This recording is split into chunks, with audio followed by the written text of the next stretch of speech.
everybody, welcome to the Drive-In. As always, I am your host, Aaron Lopez, and this week I am joined by the one and only Andre from Houston, Texas.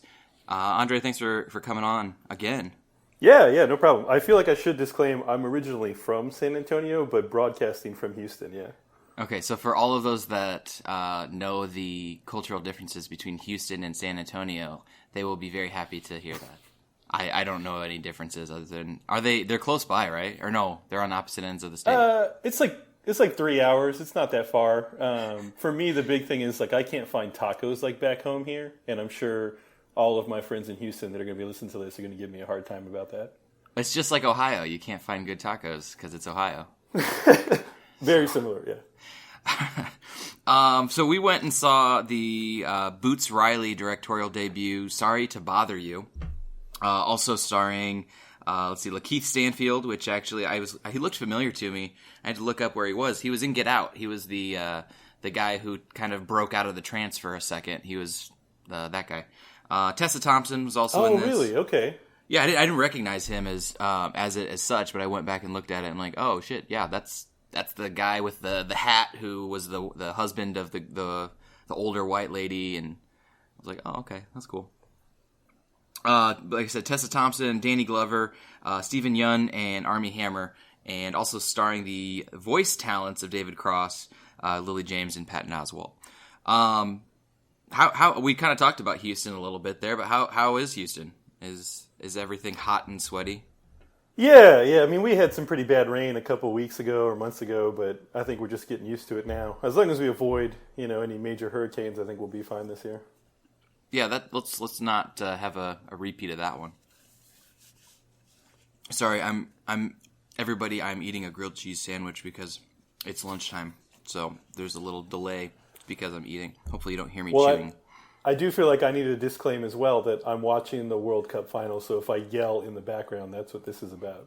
Yeah, so when this comes out on Thursday, the World Cup final will have been days ago.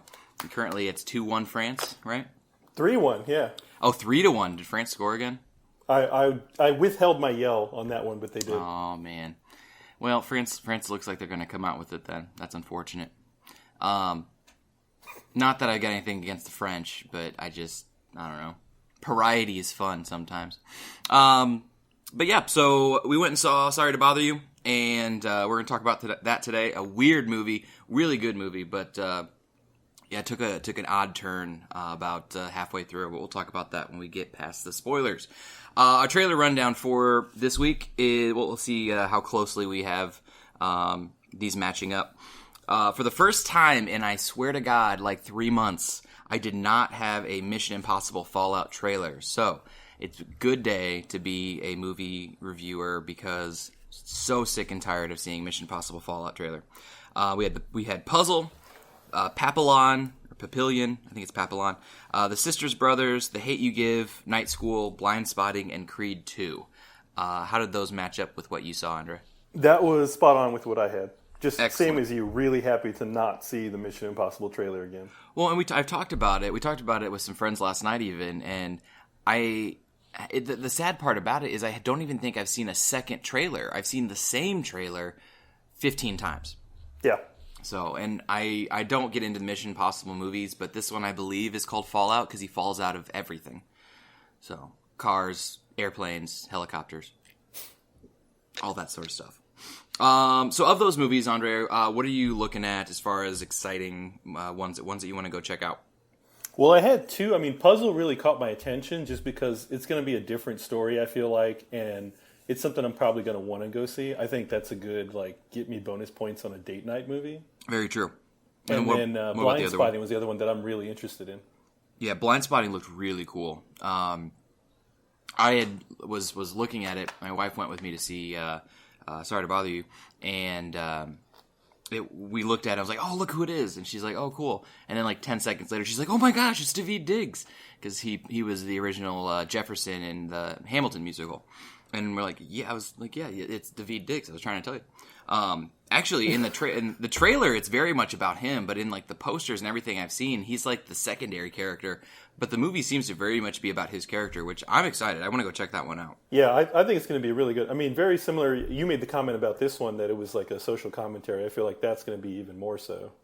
Oh yeah. Well, and I was saying that for me, Blind Spotting seems to be something we haven't seen yet. The Hate U Give, which is very much in the same realm. It also talks about police brutality and violence against the African American community, but it's coming from a student's perspective. And I feel like right now, at least for me, being a teacher, I get a lot of that. I kind of am inundated with this concept of the student's perspective. So I think it's a great story to tell. I think it'll actually be a really good movie. It looks very strong. But if I had an option to go see the two, Blind Spotting would probably be my pick. Yeah, for sure. Me too. The other one was, I think you called it Papillion. Yeah. Or I don't know. Papillon, Papillion. I think they said it at one point in the trailer, but I couldn't hear it because it was so soft. Yeah, so that one I thought I had seen this before at some point, like way back in grade school. One of the teachers showed us a black and white version of it, and it has a similar story, but I don't know if that's what it was. Well, it looks interesting. What's the name of the guy who is playing? The guy's playing Freddie Mercury in the Bohemian Rhapsody movie. He's in this. Oh, he's the second guy. Yeah, the rich guy. Yeah, and so I mean, the basic concept of this movie is this guy gets taken and essentially framed for this crime because he has an alibi. In the trailer, he's like, "No, I was with her all night. This is his girlfriend or wife or fiance. I couldn't tell from the trailer." And he gets basically taken away and shipped out on this island prison, and he's trying to get free. But he's also using this other guy because it's like apparently if you have money, it's easier to get away from the island, or it's easier to get out of jail, or I don't know. It looked really interesting. A little confusing as far as the plot just from the trailer, but I think that'll probably get cleared up within another trailer, just seeing another perspective or a little bit more of the storyline. Looked cool. Had a pretty good cast. Let's see here. The other one for me, the big one that out of all of these that I think was most excited to see was the Sisters Brothers. Really excited to see Joaquin Phoenix back on track. Recently he was signed on to play the Joker in a new Joker movie, essentially. So I'm excited for that, and he looks really good as far as having the opportunity to join up with John C. Reilly, and then also Jake Gyllenhaal is also in this old-fashioned Western movie, a little bit of humor, but I'm excited to see Sisters Brothers. Yeah, that one looked fun. Definitely something I'll go check out when it comes out. Obviously, I'll go see anything with John C. Reilly because he's hilarious. Oh, I love him. I think his most underrated, in my opinion, role was in Gangs of New York. Loved that character. I got to go with Wreck-It Ralph. That is a good one. Is the cheese too spicy? No. I was so taken aback by forgetting Wreck-It Ralph that I breathed in way too much air and it nearly killed me. All right, so don't eat grilled cheese or talk about John C. Reilly movies at the same time when you're recording a podcast, apparently. Okay, we're back on track now. I think that of the rest of them, Creed 2, I didn't see the first one, but I've been told that it was actually really strong. It was a really good movie, so I'll probably check it out at some point. Night School looks funny, dumb funny. It doesn't look like it has a really strong plot. Most Kevin Hart movies don't, but it'll be good for some laughs. But outside of that, I think that's it. All right, our spoiler-free summary for this week for Sorry to Bother You.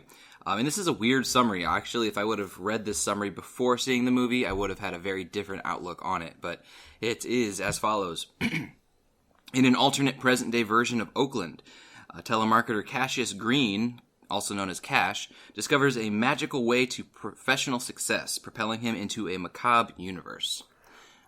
Which very much does give you a summary of the entire movie, but in a very weird way. Without any spoilers, what do you think of that, Andre? Yeah, I mean, you mentioned it when we started talking. It was a very strange twist, like three-quarters of the way through the movie, and I was thinking of this and laughing, but it seems like I'm getting the movies that are Tessa Thompson and they're weird, which I'm perfectly okay with because I love Tessa Thompson.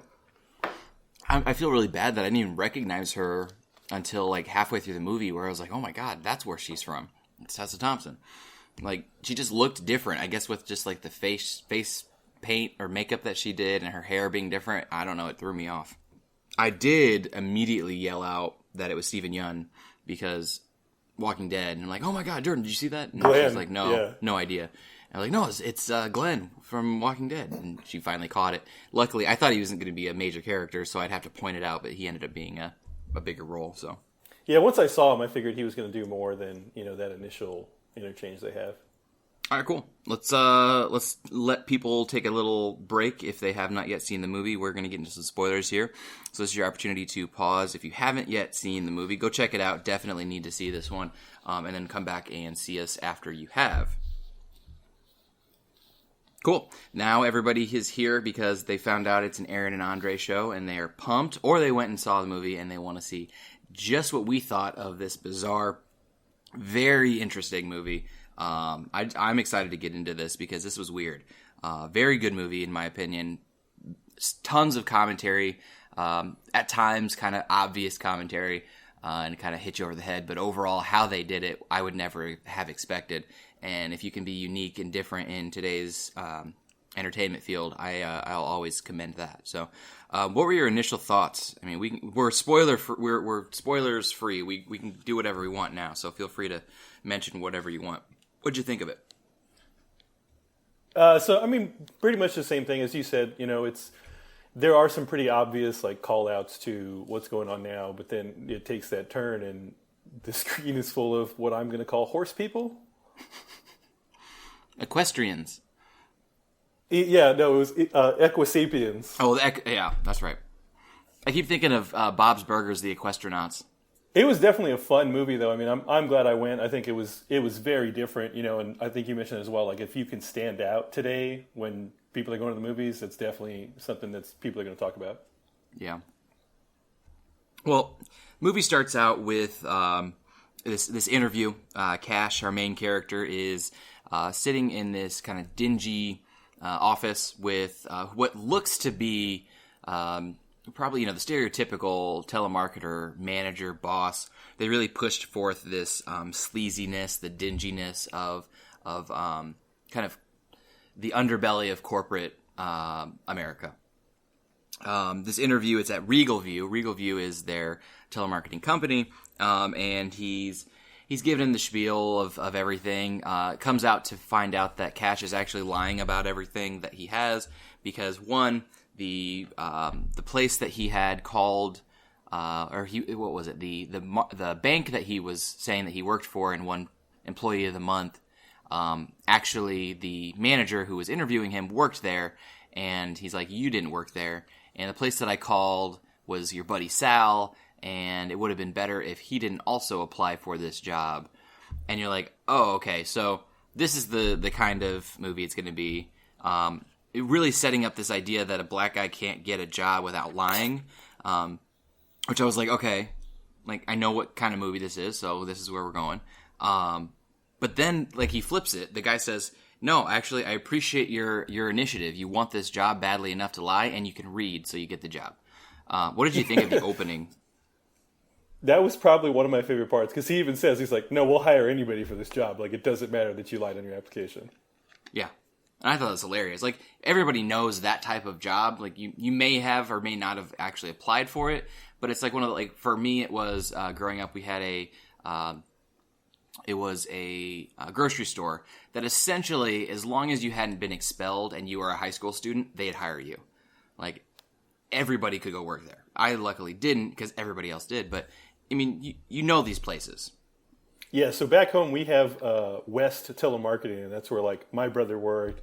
Anybody who needed a job that didn't want to go out and, like, try and find a job would just apply at West, and they'd get hired for telemarketing. I'm trying to think about, we had those too, and I don't know if it was telemarketing. It was sales or telemarketing or something along those. And a lot of people, you'd see them all over like the job boards as soon as people graduated high school. I mean, can you read? Can you talk? Good, you're hired. And then how does he pronounce it? Stuss? Oh, yeah, Stutz or something like that. Yeah, stick to the script. Which I'm trying to think, did they ever refer to it as that after that opener? No, I was expecting them to, and they always say it out every time after that. Yeah, that's weird, because you seem like if you're going to make a big deal about it, then you're going to, like, it was the beginning of the movie. It kind of was pushing this idea of, like, hey, remember Stutz. And you're like, okay. But then, yeah, you're right. Every single time after that, they just say, hey, stick to the script. They eventually have 3 different managers. You have the one who's, like, in the office, one who's on the floor, and then this girl who is kind of like the face of, like, maybe HR? I don't know what was her job. Do you remember? Yeah, Debo Sherry. That looks like debauchery. No, it doesn't. Yeah, I don't think they said what she was, but she had that very, like, generic, I'm here to pick up team morale approach. Yeah, and she, like, the way she was describing everything was very flowery language, and you're like, okay, yeah. And it's not actually saying anything. It was, like, pyramid scheme talking. Of like, you're going to be self-motivated, and we're going to get you to become a new person. And I'm like, okay, well, what's actually happening here? So, yeah, she was very much that kind of person. It was all of those buzzwords, like, we're going to use teamwork and motivation, and just like she fit them all into that one speech. Yes, and she really didn't have a huge role. She had that one speech, and then she showed up later on in the movie when she took Cash up in the elevator. But other than that, she really wasn't around much. Yeah, I think that was it. And then she's the one who pops the champagne. Oh, yeah. Yeah, later on when he gets that promotion. So, let's see here. So Cash gets the job, and we cut over to his uncle's garage, which I was a little disappointed Terry Crews wasn't in this movie more, because I love Terry Crews. But Terry Crews is his uncle. And he's in the garage. We don't realize it's a garage until a little bit later into the movie, or into the scene. But he's in there with his girlfriend, Detroit, played by Tessa Thompson, and they're talking. You know, he's going through kind of almost this, not necessarily midlife crisis, but kind of a existential crisis. He's trying to figure out, you know, what does it all mean? Does anything I do matter? You know, our children are going to die. Our children's children are going to die. The sun's going to explode, and no one's going to know anything that I did. And she plays this idea, which is very much playing into her character of, like, it always matters. It matters because it matters now, and you need to live in the moment. And her character is very much that kind of a person. She's living in the moment. She's trying to do things that matter to her today, you know, not in the future. She's not thinking long term. She's thinking about, you know, what is important and what is right now. And her character, I think, really kind of pushes that in him throughout the movie. So it's really important, I think, for that to be established early on. But then they kind of get a little frisky, and all of a sudden, the door swings open, and then there's this reveal, like, oh, hey, the garage door opened. They're in a garage. They're not in this kind of hippie-ish apartment, this eclectic apartment. And everybody's like, get a room. And he's like, we have a room, and slams the door shut. But then this is also, though, when she's getting ready and he's getting ready, where we start to get our plants for the first time, because I didn't realize this was an alternate reality. Up to this point, it seemed very much like just real. You see a trailer for, or not a trailer. Well, no, it is. It's a commercial for Worry Free, which is a lifetime contract that you'll always have a job, you'll always have housing, you'll always have food. Essentially, it's slavery. You work for essentially free because you're not getting paid, but you're getting paid with house, food, protection, stability. What was your take on Worry Free? Because that's a major play in this movie. Yeah, well, and I'm sure they did it on purpose, but the picture they show of the building is actually just a prison. Yeah, that's true. So that's where I thought they were going initially, was like, oh, well, you get 3 meals a day. You know, everyone kind of has the, like, same uniform on, I guess. And I just thought they were trying to equate it to prison. But then we got into the slavery talk later on. And, yeah, it was interesting. I mean, like you said, this was kind of where it switches over into the alternate reality. But are we that far away from, you know, something like this being pitched? I don't think so. I mean, another one of the TV shows that he pops through is the show called I Got the Shit Kicked Out of Me. Yes.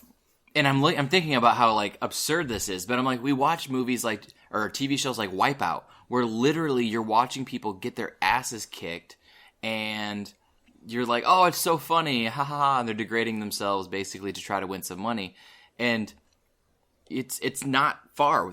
It's not called I got the shit kicked out of me, but that's what's happening to these people in the show. Yeah. I mean, you've seen Idiocracy, right? Oh yeah.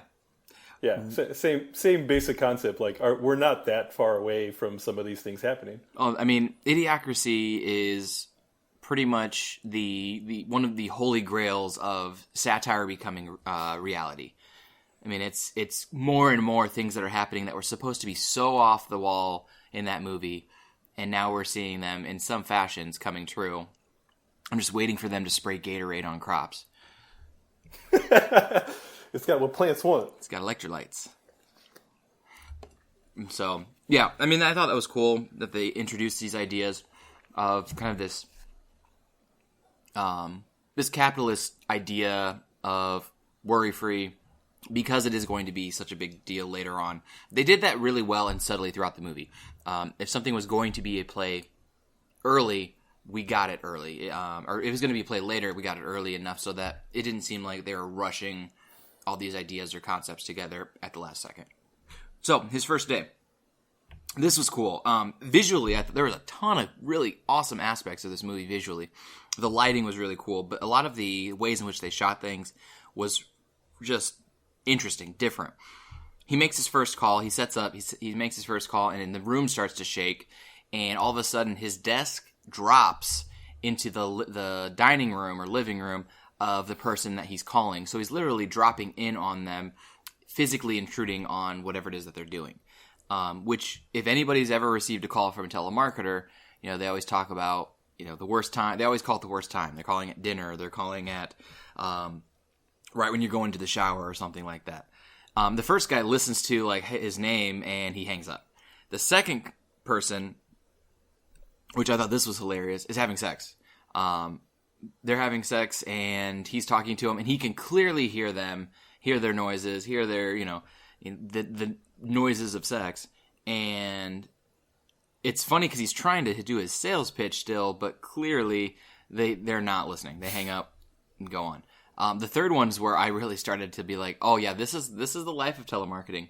He calls and this lady's husband just diagnosed with like terminal late stage cancer. And she's like, we don't have any money. And he turns it into a sales pitch. The fact that, Yep. And I'm like, oh, that's rough. That's sales, though. I mean, that's what you have to do in that opportunity. And obviously, it's a terrible thing to do in this situation, but I see where they were going with it. It's the truth of the situation. And this movie was all about portraying those realities. Every problem is an opportunity. I'm trying to think here. So he's getting continuously dumped on. No one's listening to him long enough to even really hear what he's selling. And you hear Danny Glover's character start to laugh, and his name's Langston, and he's one of these characters who I want to know what you think about this. And there's all these like theories of what really is going on. But his character is kind of one of those. They play into the tropes of every kind of hero's epic journey. The wise older figure who helps our hero continue on their journey when things seem bleak. Well, he's not selling anything. No one's listening to him. So he sticks his head into the door, kind of a situation, and tells him, you're never going to sell anything unless you start talking in your white voice. This was probably one of the most interesting aspects of the movie as far as the commentary. And this is something that they portray in the trailers for this movie very strongly. The whole concept of the white voice. It's not necessarily the concept of like talking like a white person, which they do, but it's how he describes it. And I want your insight into this. It's how he describes it as being somebody who has like no worries and etc. What did you think of like Langston or Danny Glover's character? This description of the white voice.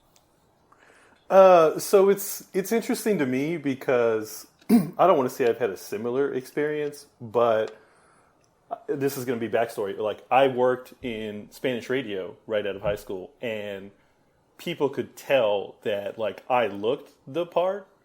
But the Spanish I learned was classroom Spanish. And it was very easy for them to pick up on that. And I had to do the opposite. I had to learn the language that everybody was speaking out in the real world. Yeah.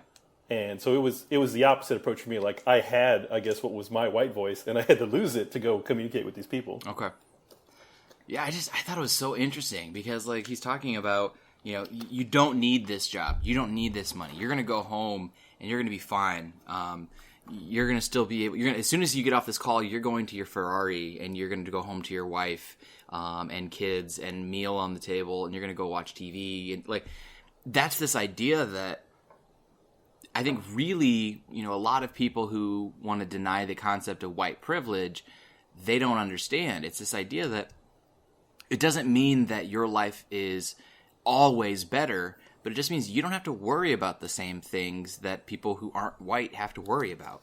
And I've been really lucky that usually when something like this comes up, like we'll use immigrants as an example because that's very popular right now in the news. I've had a lot of my white friends who will like speak up because there's a very old line from The West Wing where Jimmy Smith's character is like saying something and he's like, they don't need to hear it from someone that looks like me. They need to hear it from someone who looks like you. And I've been very lucky that a lot of my friends do that for me. Yeah. I thought it was really cool because the way they portrayed it in this is as soon as Cash starts to use this voice and start making sales, you literally start to see the managers kind of like ride his coattails.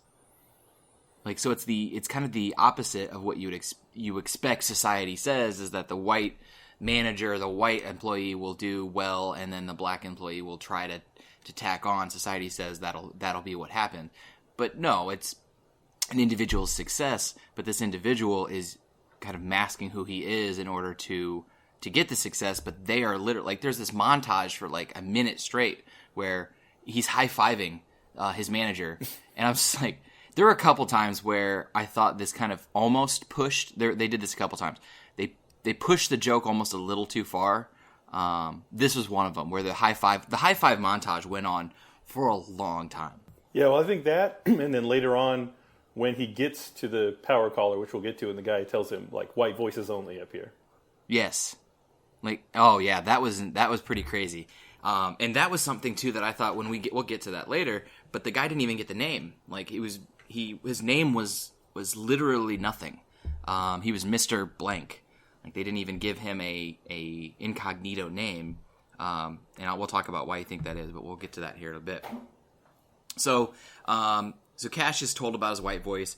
He hears Danny Glover use his, and so he starts to try it. And his white voice is David Cross, which I thought this was awesome. You get David Cross and Patton Oswalt as the two white voices, and I mean these guys are amazing comedians. But I mean I felt like there was no better choice for these because they can really play up the stereotypical middle America white male concept. What did you think of those as the choices for the white voices?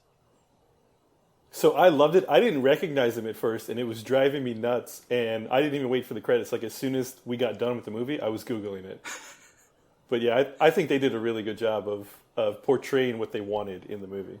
Well, I thought it was cool because, like, that's not easy to do because there's a tone in someone's voice that also you have to show in your face. And so for the fact that the actors, because there were actually 4 different actors, I believe, because I didn't realize that. I should have, but Tessa Thompson had a white voice too. It was Lily James. But it's hard to try to portray someone else's vocal qualities on your face. Like you can mouth over something very simply, but to match that so much in as far as like the details of what they're saying is one thing, but to match the tone at the same time as visually as seeing it on your face, it's not easy to do. So I thought that was really, really well done. Well, in similar experience, you guys were talking about it last week, was Ant-Man. Yes, absolutely. Yeah, when they did it with, what was his name? Michael Peña's character doing the voiceover of pretty much everybody else in the movie at that point, which was really, really interesting. It's not easy to do, but if it's done well, it looks pretty cool. All right, so Squeeze, we have to talk about this guy. Stephen Yeun's character, Glenn from Walking Dead. Early in this, before Cash gets his success with the white voice, we do have this introduction of the white manager, the kind of positive encourager. And during this meeting, it's kind of like they're going to be asked to do more things. And Cash asks, he says, are we getting more money? Are we going to get some more money out of this? And she's like, well, no, but you're going to get experience. And immediately after he meets Squeeze, who kind of says, I like your drive. I like what you said there. It's a good question. And you find out that Squeeze is trying to basically unionize these telemarketers. And he's doing so because he's like, we need guaranteed healthcare. We need, better wages. We need breaks. We need these kind of things that we're not getting. And so he becomes the face of that aspect. We'll talk about a little bit more of Squeeze's play in this because we find out more about him throughout the movie, and there's interactions with him and other characters that I don't think were fleshed out enough. I had some questions. Let's talk about him now. So Squeeze, at one point he talks about how he has unionized multiple different places. And it's in this conversation with Detroit that he does this, and this comes out. And she's like, oh, is that where you go? Like, is that what you do? You just go around stirring shit up? He's like, no, I go where the shit is, and I just bring it out. Like, I just kind of start to get people excited. Is that what he does? Like, does he just go different places and try to unionize? Or do you think it just happened to be in the right place at the right time for all this to happen? Yeah, I mean, I guess in that situation, it could just be a line he uses because he's talking to Tessa Thompson. But I feel like that's not realistic. Like, you can't just go and set up unions across the country when you're in your, like, mid to late 20s. Yeah, and it's that relationship, too. Like, that never gets fleshed out. Later in the movie, Cash and Detroit, they split, and you see this flirtation build to, like, physical tension and physical, like, they start making out and everything between Detroit and Squeeze. But then it's like it's never talked about again. Like it's not like, well, I can't say that it's not talked about. She does tell Cash later on. But there's this look at the end of the movie where Squeeze is looking at Detroit as Cash and Detroit are getting back together. And it's just this like, oh yeah, hey, look. And then that's it. Like it just felt a little like I get the relationship because they were both very passionate about those kind of human rights things where Cash kind of goes off and does his other thing. But I was very confused as to like what their relationship did for the movie and the characters. Yeah, it didn't. I mean, like you said, it just wasn't fleshed out enough. I think they had a lot of room to go there, but we did have a lot going on that I'm guessing they chose to focus on other things. You're right. I mean, we do have a very large amount of things that happen between now and then. All right, so we jumped a little bit, but I was just confused with Squeeze. I wanted to talk about him a little bit. So Cash starts making a lot of money. Starts selling. Plus, as you know, Aaron, Glenn is in love with Maggie. Yes, that's why. Did you not get my Walking Dead reference there? I did. Because, yeah. Actually, I do have to say though, I have not been keeping up on Walking Dead lately. I think I'm like a season behind. All I know is I keep seeing all these like spoilers about like news how. Rick's leaving, and I'm like, well, that ruins anything. He's gonna die during the next season, or something's gonna happen because you know that he's leaving the season or leaving the show. I don't know. I need to catch up. That much I do know. I know they're getting further and further away from the comics, which is kind of frustrating. But yeah, what are you gonna do? Yeah.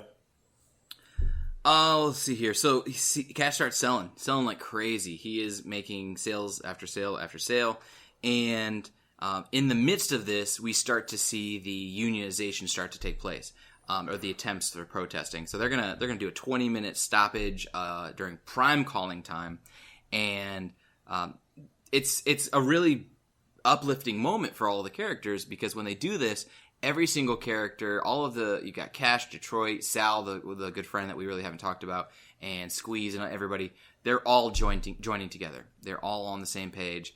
And it's a very empowering aspect of this film. But then immediately they bring Cash into the office, and he's thinking he's getting fired because they said that, be prepared for someone to come in and say that they're going to threaten you with your job, they're going to threaten you with this to try to break us. Don't let them break.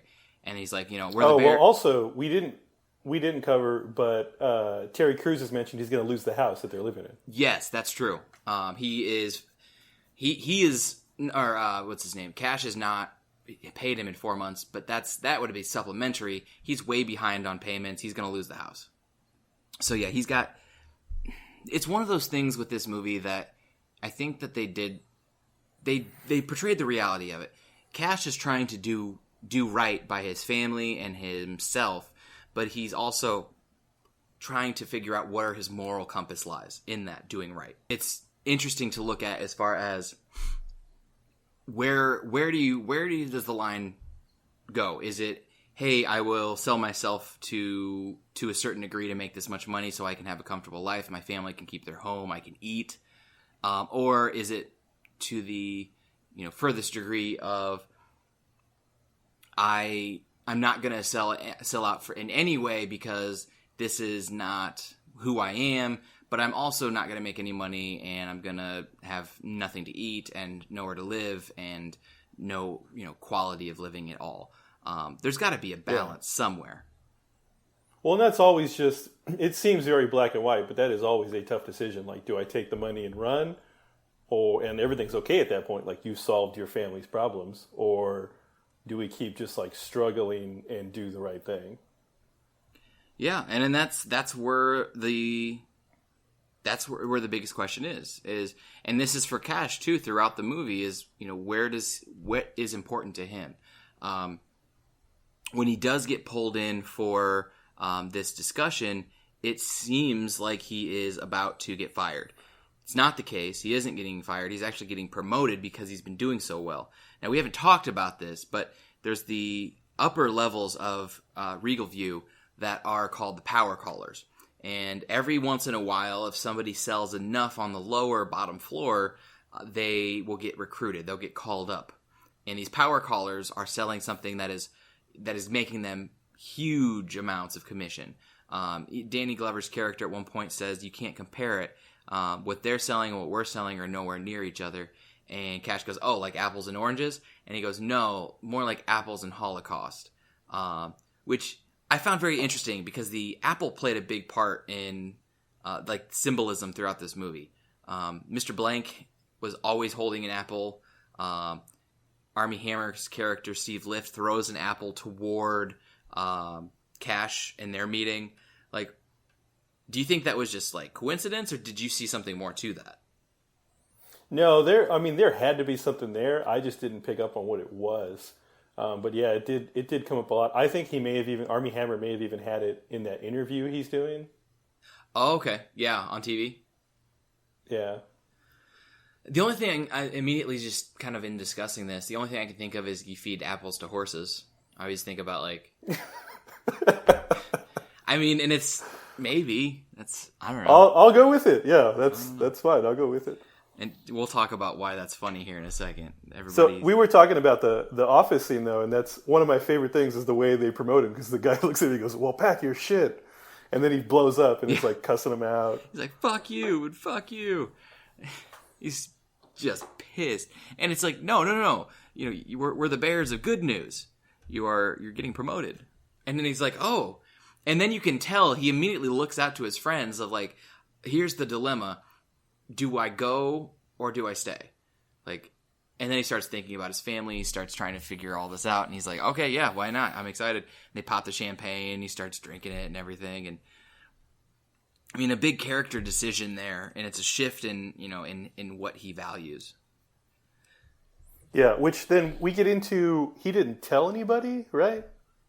Yeah, he waited, because apparently it was after he had started that he came and told Detroit, because he's like, I didn't know if I was going to like it, so I didn't tell you. But yeah, he didn't tell anybody. And I think that's where you get into, now he's realizing what I've done may not be the best decision because he hasn't told anybody. Like, how do you not tell your friends about a promotion? Yeah, which is great because then Glenn's character is, I'm just going to refer to him as Glenn the whole time. He, even later on, tells him, he's like, no, you can help us from there. Like, he's not mad at him for it. Exactly. He's talking about how, if you were to, a power caller to side with us would be more than we could, hope for. This is everything that we need. But he's like, but no, I'm supporting you, but I'm supporting you from the sidelines, from the bench. And that's a big thing, is he doesn't want to be a player in this. And in this confrontation, which was probably, I'm gonna interrupt you. That was probably my favorite scene. When they're the outside confrontation, and they're talking about the strike. Yeah. And he's like, "Well, you have a good day." Yeah. Like, I hope you have a wonderful afternoon. I hope your year is fantastic. And I didn't know if there was like some symbolism to that, but I just kind of felt like it was kind of saying this. Okay, here's this passive aggressive attitude, and just kind of amplifying it. I think that and the competitiveness of like, I have to one up you. It also reminds me of that South Park episode where they send the guy off on the block of ice and he's like, "Have a good time, friend." He's like, "I'm not your friend, pal." Not your buddy, friend. Yeah. Yeah.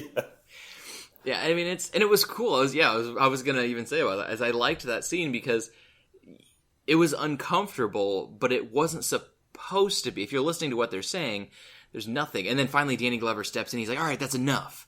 Like, they're like saying bad, horrible things about each other, and he can't hear it anymore. I don't know. I loved it. I thought that was a really funny scene. Yeah, I laughed pretty hard through that whole ordeal. Well, and I felt weird. So, I mean, we weren't the only ones in the theater. I would say me and Jordan were one of maybe 20 people, 15, 20 people in the theater. I don't think anybody laughed at this movie except for me.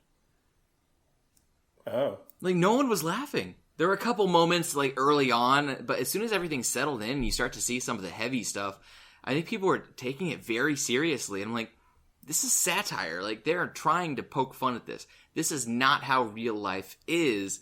They are exaggerating real life to show you things that you may not be looking at as what they're actually happening as. There was some good, there was intentional comedic relief too, I think, to break up that tension. And I had maybe like 8 people in the theater. We were all cracking up the whole time. Oh, yeah. But I would argue different demographics between Dayton, Ohio and Houston, Texas. That's true. But I will say there was a diverse group in our audience.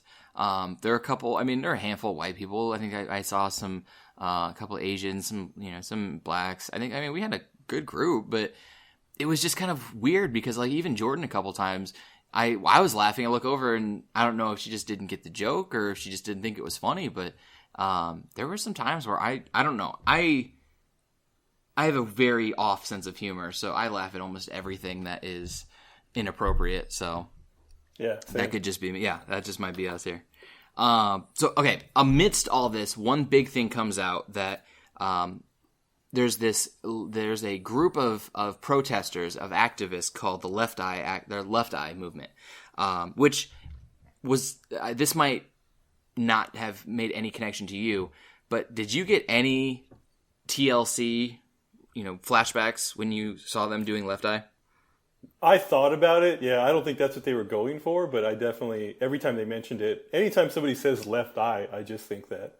Well, and I thought it was weird because it wasn't just something about the left eye, but it was a black mark underneath the left eye. I'm like, that's what Left Eye did in TLC. So I don't know. Maybe that was like I don't know. Maybe because the director is a rapper. And I honestly, I have to be honest, I've never heard any of his stuff. I had to look up some of it. But Boots Riley is a rapper. He's a musician. Maybe TLC he has some connection to. That might be it. I think that makes sense if it is, but if not, it just could be coincidental. Yeah, everybody has those. Like James Gunn always features his brother, or J.J. Abrams will like always include, what is it, Kelvin? I think. Yeah, I'm gonna look that up so because I'm curious to see Boots Riley and that TLC. may just be his thing. Yeah, I'm not seeing anything immediately. Looking it up, it says that the revolutionary group uses Left Eye of TLC as their inspiration. So it is a reference to TLC. It says so. There you go. But they are protesting worry free. They see it as like a common, or not common, but a modern day slavery.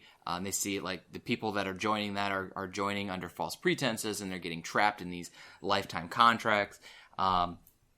And so they are actively protesting throughout the movie, and you find out that Detroit is one of the Left Eye activists, as she is spray painting slavery, or starting to spray paint slavery over one of the worry-free advertisements, which I thought was pretty cool, because the first time I saw a worry-free ad, it's the very stereotypical bright, hey, a worry-free family is a happy family kind of a thing.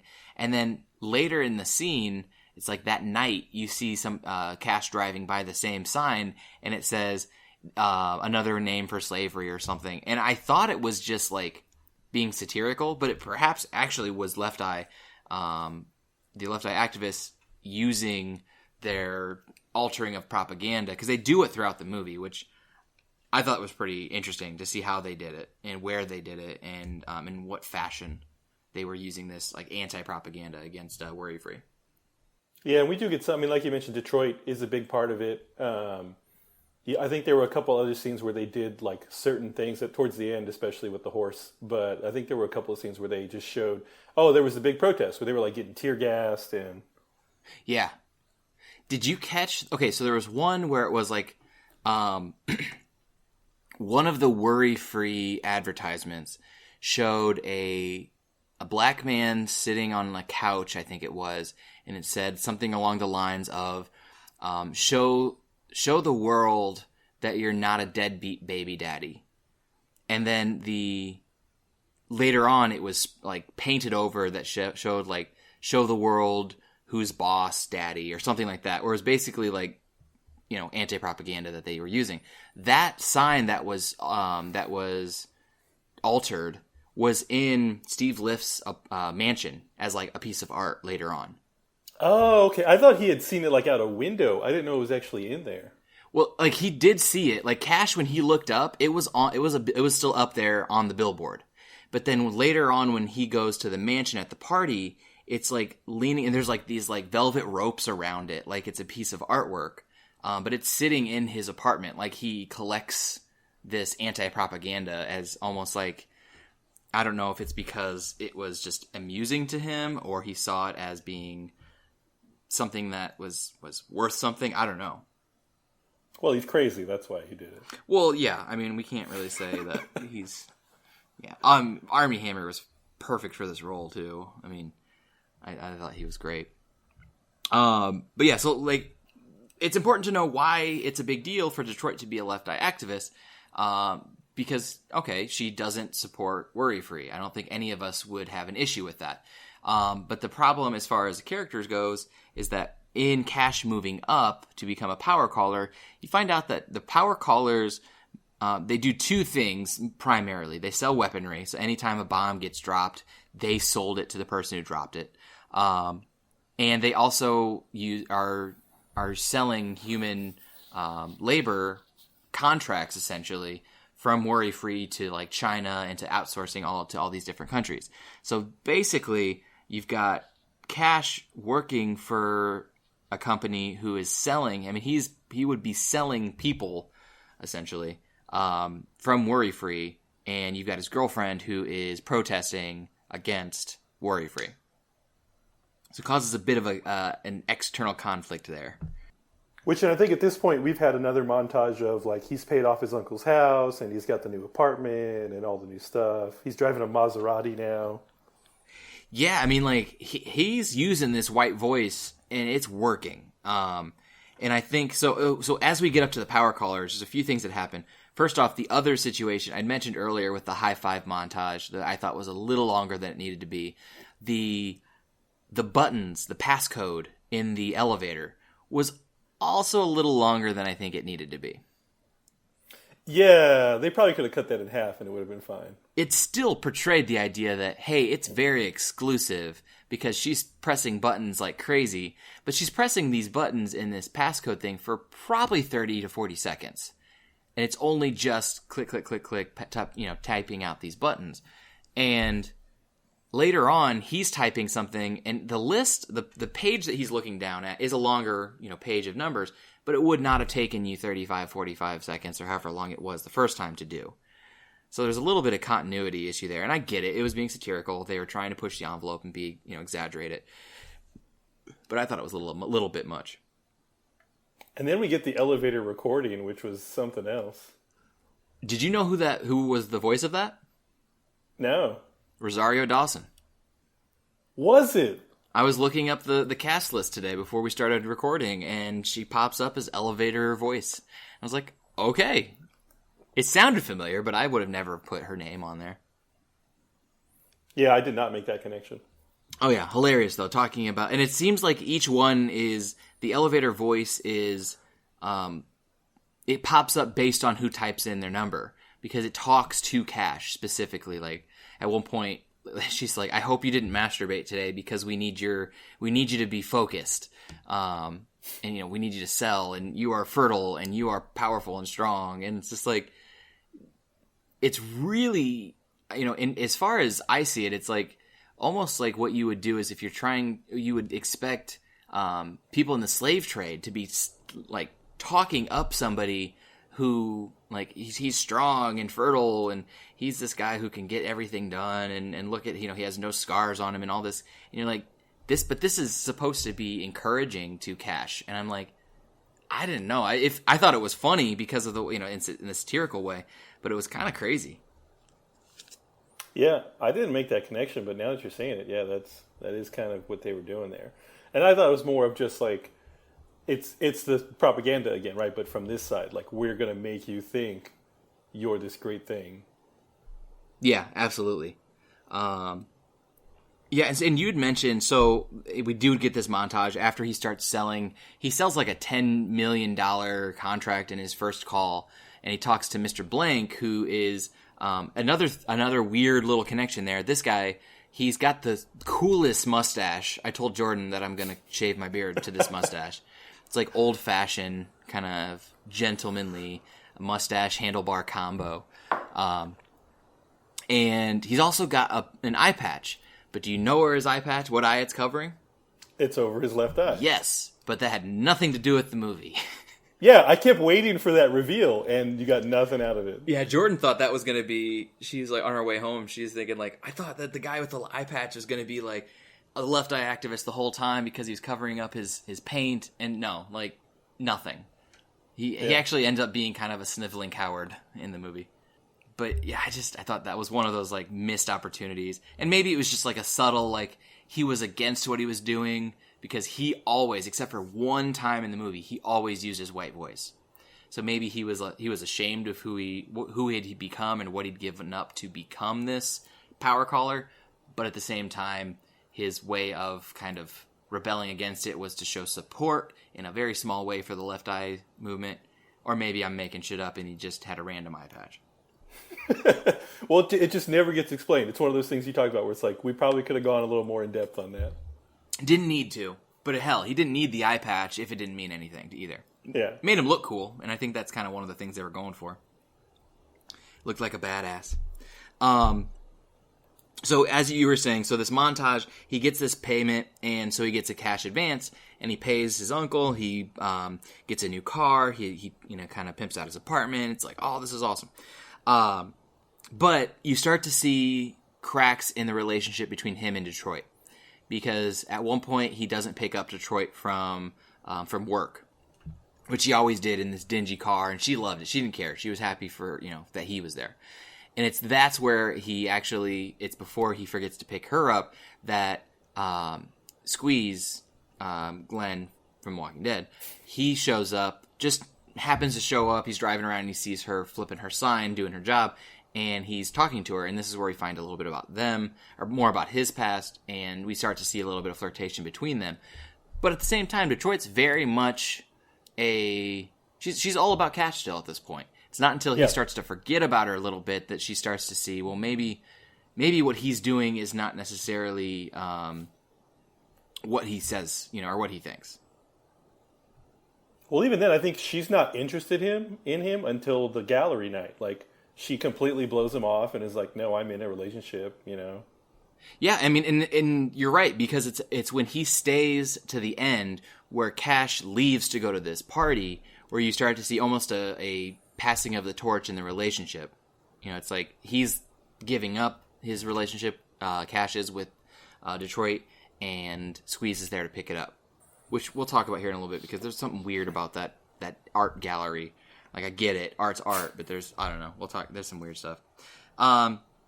So one morning, as this is starting to break, it's actually the night after he forgets to pick her up. He goes and sees some of her art, and he talks to her in the white voice. He does it a couple times, and she thinks it's weird. She hates it. She's like, I don't like that. Don't talk to me in the white voice. And he's like, oh, okay, sorry. And the next morning, he actually says, like, hello, good morning to her in the white voice, and that's, like, kind of a breaking of the final straw to her because she's been thinking about all this. She sees what's been going on at Worry Free, and she knows that he has been crossing the picket lines. She knows who he's working for now. Yeah, which is incredibly violent. Like, they are using police to just smash people down to get the power callers into the building. Yeah. And these riot, yeah. And I would think, like, because it's a huge picket. Like, the picket line has probably, you've got from the beginning of the line to the back, you've got maybe 15 people, and it's wide. And, like, so who are the people that are signing up for being in front of the door each day? Because those are the ones who are going to get their ass kicked by the riot squad. Yeah. The other ones on the ends, they're just, like, yelling and cheering and screaming at them. But I'm like, who ends up at the bottom of that list in order to have to be in the middle of that picket line to get their ass kicked by these police batons each day? That sucks. We'll talk about one later because there's actually during that like final stand one where it gets kind of intense. We'll talk about that one. But she gives him this ultimatum that if you cross the picket lines today, we're done. And it's kind of good timing because as soon as she says that, the next image you see is him at the picket lines. And it's like that he made his choice. He was going to go to his job. He's good at it, and he was going to continue to work there. They get into a pretty big fight before this too. It's kind of it's rough. Well, that was another thing he mentioned too. Is he's like, I found something I'm good at. Mm-hmm. And it seemed really important to him to have that justification. And then, we cut over to him going through the picket line again. Which I guess at that point you're waiting. They have that kind of pause, and you're like, is he going to make the right decision? And then he doesn't. Yeah, and you kind of felt like he would, but I mean, I think I'm glad that he didn't because it pushes the movie into a further place that we weren't going to get to if he would have stopped. But yeah, I think that it's important for them to play that up because I think Cash's character needed this uphill battle, and it seemed like everything was going right for him. So to have another thing come into his way, it really started to make you think, okay, well, are things going as well as he thinks they are? And they're not, because that's the day that he gets hit in the head with the pop can. Which the soda can? Yes. Yeah, what was it? Well, and it was called, okay, so it's soda. What was the name of it? Because it was like soda drink. Oh, it was have a cola and smile, bitch. Yeah. It was Soda Cola. That's what it was. Yeah.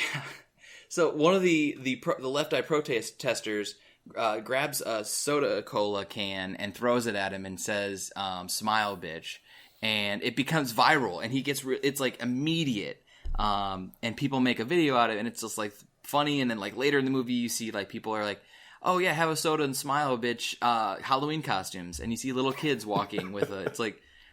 It's the big thing, and it's hilarious, like because that's exactly what happens. Today's meme is October's Halloween costume. Yep.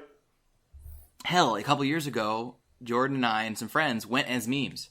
Like that's it's the society we live in. It's something that's funny a month beforehand, and then you look in a few years later, and you're like, "What the hell was I dressed up as?" You forget about it completely.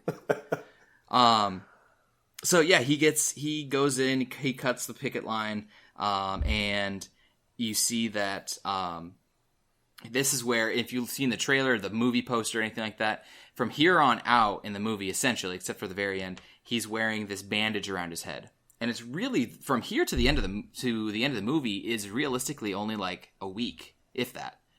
It seems like and a lot of it actually is taking place over a day.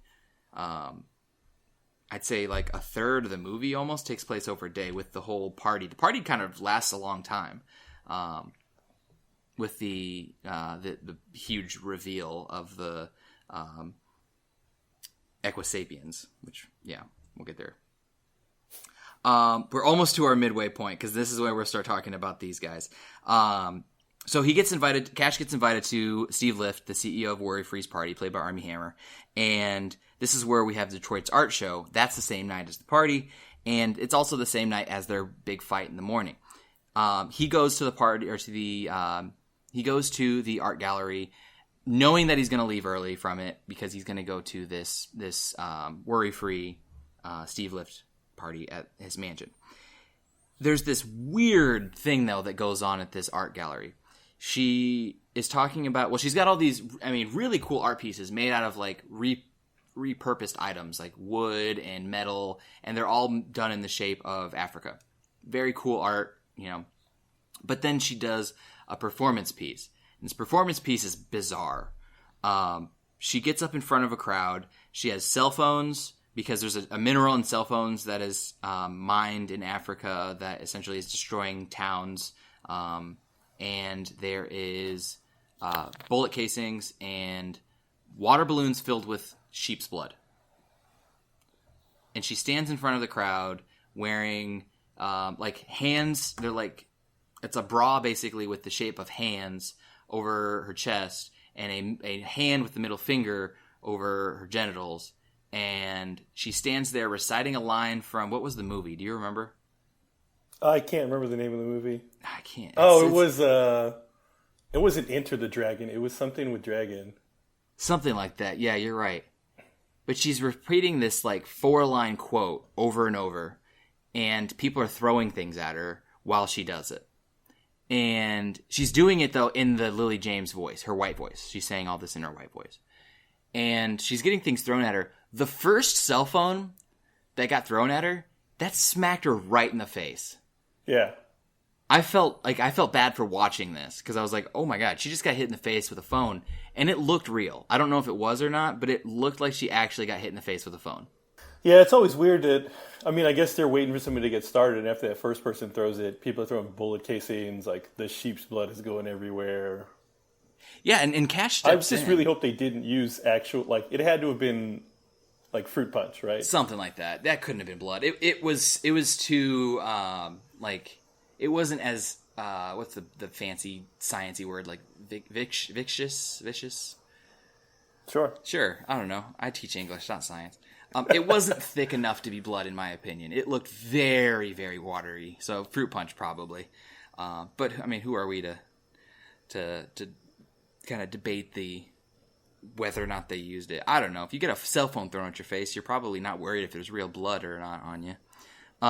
You definitely want to get that done in one shot, though. Yes, she probably was not wanting to do that scene multiple times. But Cash does step in, and he's like, enough, you're degrading yourself. And it's kind of this weird moment because he's been degrading himself without realizing it, but he's doing it in a higher society way, whereas she was doing it in a way that is more meaningful to her. She's like, yeah, I am, but it's art. It's what I want to do. And so then he leaves and he goes to the party, and that's where she continues doing her thing. I think this is a good place to stop, to pause, do our little break here, because this is where it really shifts. When he gets to the party, things get weird. So this will be our time. Let's everybody go to the lobby, grab a refill on your drink, use the restroom, do what you got to do, refill your snacks and popcorn and all that, and let's see what is coming up soon from Eventide. Oprah's Book of the Month Club? Please. We've got something much better in store for you. Let's talk about books. The energy is right. I got a candle going. It feels good. Every Monday morning, Jessica Gillen sits down and talks with you about the very best in books and literature. Murder on the Orient Express. The Strange Case of the Alchemist's Daughter. The Cruel Prince. It's The Bookseller. Every Monday morning, brought to you by Eventide Entertainment. If there's one thing that's true about wrestling fans, it's how much they like to talk about wrestling. Join Aaron Lopez and Ben Norsworthy for the Top Rope Wrestling Podcast. Let's get ready to rumble! Tune in every episode and be ringside as these two break down all of the big matches in the world of professional wrestling. Brought to you by Eventide Entertainment.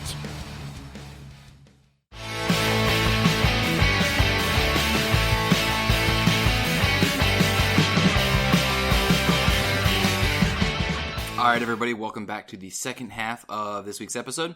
We just got done talking about Cash getting invited to and deciding to go to Steve Lift's party, the CEO of Worry Free.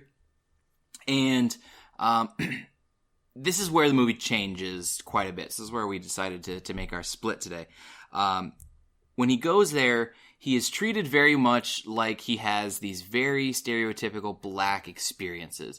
They're like, hey, you grew up in Oakland. I'm sure you've had to pop a cap in someone. Like, that's even the terminology that they use. And they even, at one point they're like, I'm sure you can rap. And they make him rap. He's treated almost like a sideshow. Despite the fact that he has made so much money for this company, and has basically done everything that he can for them. Armie Hammer, the character Steve Lift, plays this to be like he's still just this piece of entertainment for them. He's like, you're different. Everybody, all these other boring people come to my party every time. You've never been here, so tell us a story.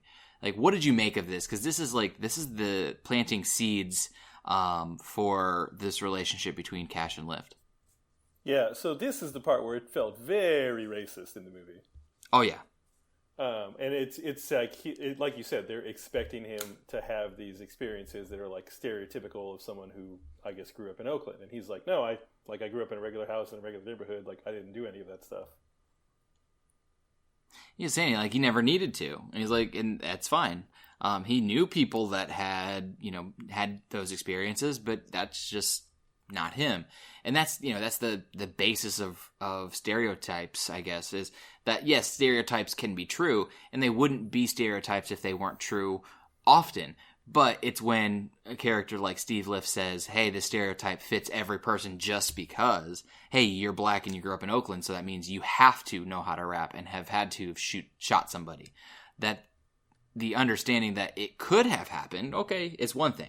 But to say that it had to, like the way he did, yeah, that's pushing the envelope of stereotypes and racism there pretty heavily. Yeah, which is, I mean, we get to that, but like he is just very overtly, like, doesn't even care about what he's saying and how out there it is. Oh yeah, no, and at one point too, he starts a chant for the guy to rap. And he's like, rap, rap, rap. And they're going on and everybody's doing it. And all of a sudden you see him standing in front of the entire party on these steps with a beat behind him. And he doesn't know how to do anything. Like, he doesn't know how to rap. He's not freestyling. And he starts just, I can't even say it. Yeah. Well, before when he's trying to rhyme, it just reminded me of The Princess Bride. Oh, yeah. Because like he can't really think to and then, like somebody yells something, he's like, oh yeah, that. He's like, yeah, that rhymes. Good job. You're good at this. Yeah. Then we get to the part that you and I probably can't say out loud. Well, it will say N-word shit, and he's just doing that over and over, and everybody is like loving it. They're like, yeah. I mean, this is satire. Clearly, if somebody went and started doing this, a group of white people, however ignorant they are not going to start chanting this and thinking that this is rap. If you look at the satire of it, okay, that's what's happening in reality, but not literally this. So this was, to me, I thought this was hilarious because it's exactly, and you have somebody like the director who is Boots Riley, who is a rapper and who's probably dealt with, put out this quote black rap and you'll be successful. Yeah, and I feel like, like you mentioned, he's got a music background in the rap industry, and with our discussion earlier about Left Eye, like, I think he was also poking fun at, we do have some music that may not be the best, but people seem to love it. Yeah, I mean, and right now, I mean, you've got to look at the face of kind of contemporary music and see that there are some very, very talented artists in the rap genre right now, the R&B genre. There's some shit too that people are loving, and I listen to, and it was funny because the other night I was working at the bar I'm working at this summer, and one of the guys goes, "Hey, do you like Migos?" And I was like, "Oh, you mean like the little old style action figures, like the, you know?" And he's like, "I give you so many props for that being the first thing that came to your mind." He's like, "No, I was talking about the rapper." And I'm like, "Nope, never even heard of him or her or it. I don't know." But that just shows you, like, some of the stuff I hear people play, I'm like, "Oh God, I'm sick of this song again." And they're like, "What do you mean this song again? This hasn't played tonight." I'm like, "You gotta be fucking kidding me." Like, this is the same shit I've heard over and over. And it's like mumble rappers are a thing where it's literally you make noises and you call it rap. I don't know. I am not a connoisseur of rap music, but there's some music out there that I've listened to that is good. It's very strong rap music. But there's some shit, and it's frustrating. So I can completely see the commentary here that they're trying to get at. Well, my music taste died in the 90s with alternative rock.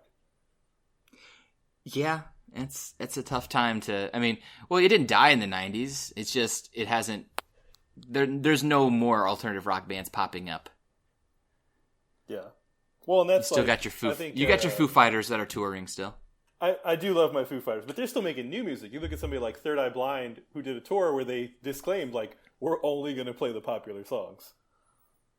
Yeah, I mean, and if you're going to tour and you haven't put anything out, play the stuff that people want to hear. But at the same time, why are you still touring if you haven't put anything out?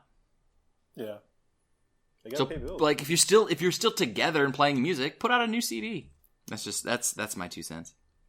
Not that anybody asked. Okay, so... And now that we've lost everybody who was listening. Yeah, now the people are no longer listening because they're like, okay, they're talking about rap music now. So this unnamed Mr. Blank, the black kind of the manager, I guess, of the Power Callers. he goes up to Cash, and this is an interesting shot. You see Cash sitting in a seat, and it starts panning away from him. It gets further and further away, and as it gets further and further out, you see all of these couples at this party that are having sex. And it's like in the dim light of this, in the rooms that are next to him. And he's just sitting in a chair a couple rooms over, but there's this long opening between all these rooms. And it goes so far back, and then Mr. Blank comes in, and then it follows him back to Cash as he's walking to him. Visually, just a cool shot. But when he goes up and talks to him, he's talking to him in his white voice for majority of this, and he's saying, "Hey, you need to go take a left here, go right here, left here, go down to this place, then turn." And he gives them these very intricate directions to get down to a room, an office where what's his name, Steve Lift is gonna talk to him. He's like, he's got an offer for you. He wants to talk to you.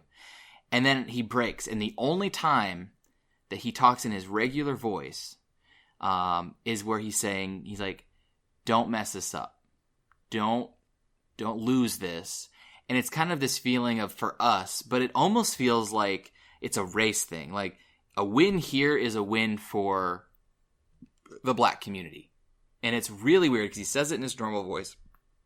He seems like he knows what's going on. But I don't know. And that's kind of one of those questions is do you think that this guy, Mr. Blank, has any idea what Lyft is doing and what he is sending Cash to? Yeah, so I think this is where it would have been great for him to lift up his eye patch and have that mark underneath it, and they didn't do that. But I think he's got to know. You always know enough, right? So like he knows something's going on, and maybe that's what he's trying to get across is like, hey, you need to take this meeting because we got to figure out what's happening. Yeah, it could be. I just wasn't sure. It seemed really weird. I missed the mark as to why the voice changed and why this was so important. But maybe it was because he knew that something was going on and this was the only way for them to figure out what. I don't know. It was just a weird interaction. Well, and also Cash has been bleeding from his head all day and drinking, so I'm wondering if that had something to do with it too. That's true.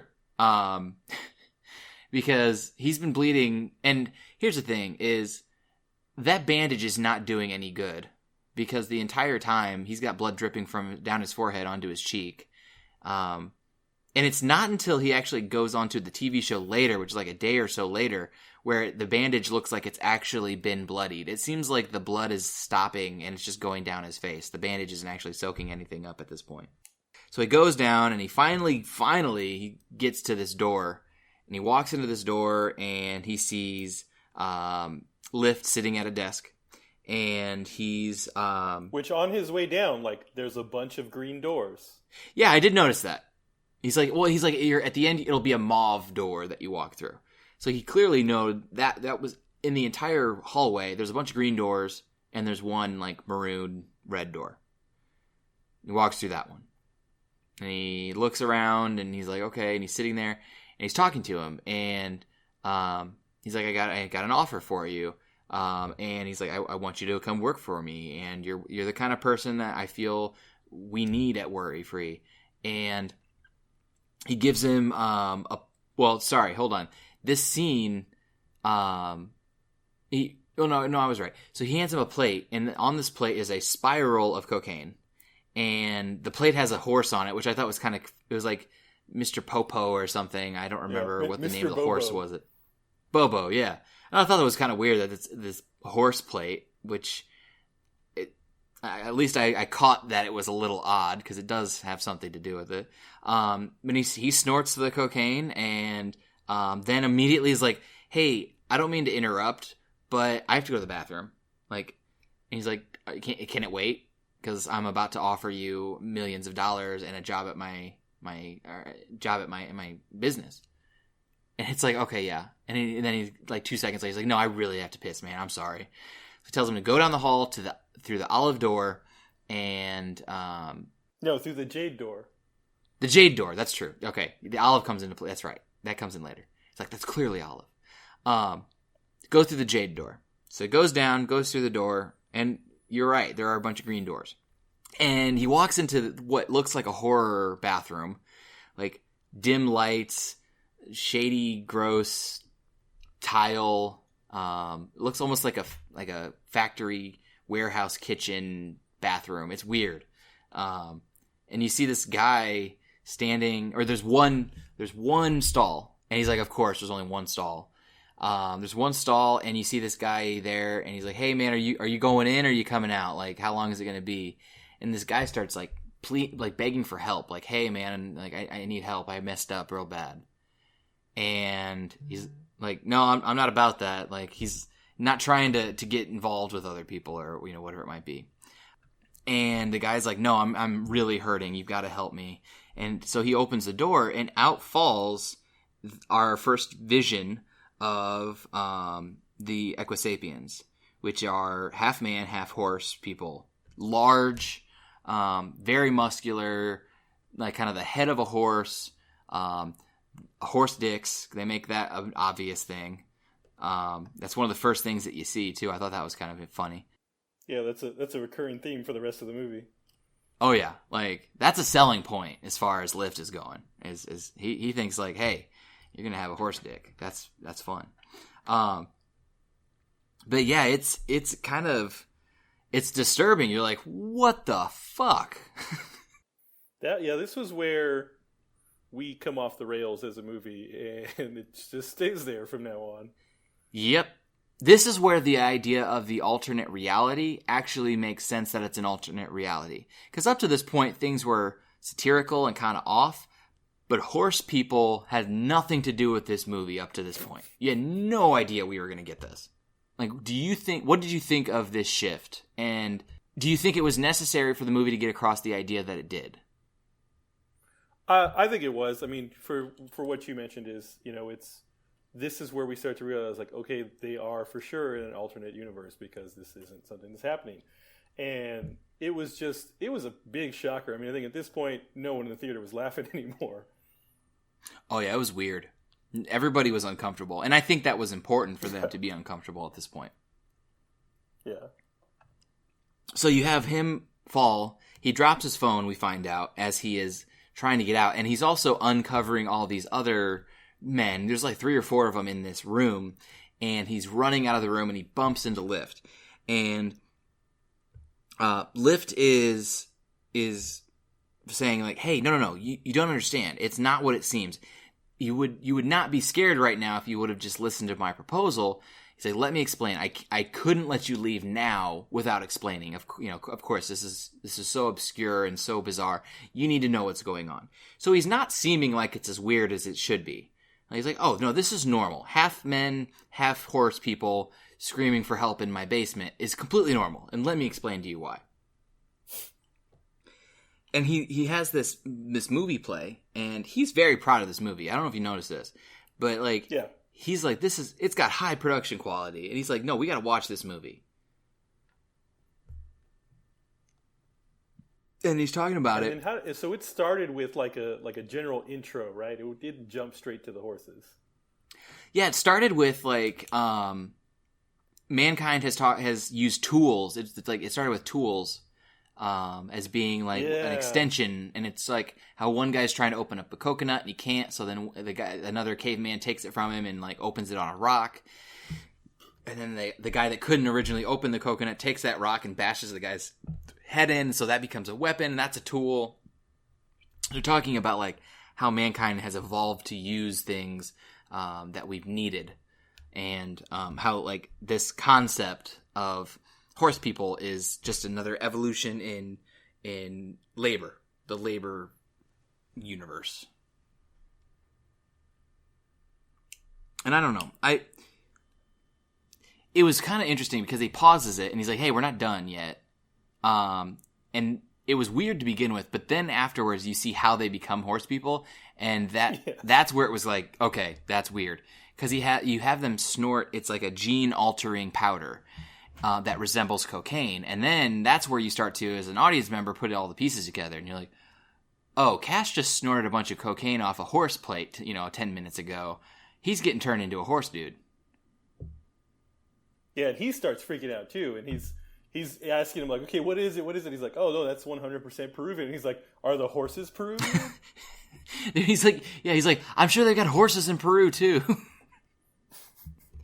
Yeah, I mean, he's freaking out, like, and I mean, no one can blame him. It makes perfect sense if you saw what you saw and then you watch a video seeing how these creatures were created, and you had just done something nearly identical to how these creatures are created, yeah, you're going to be freaked out. But yeah, Lift keeps trying to tell him, no, you're fine. Like, this is just cocaine. You're being paranoid. You're fine.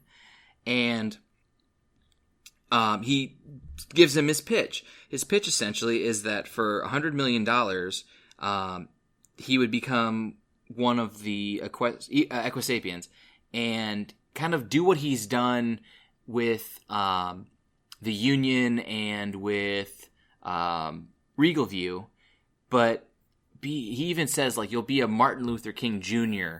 of the Equisapiens. You'll be this person for them, this revolutionary figure for them to look up to and be the spy on the inside and let us know what it is that they're doing and how they think and etc.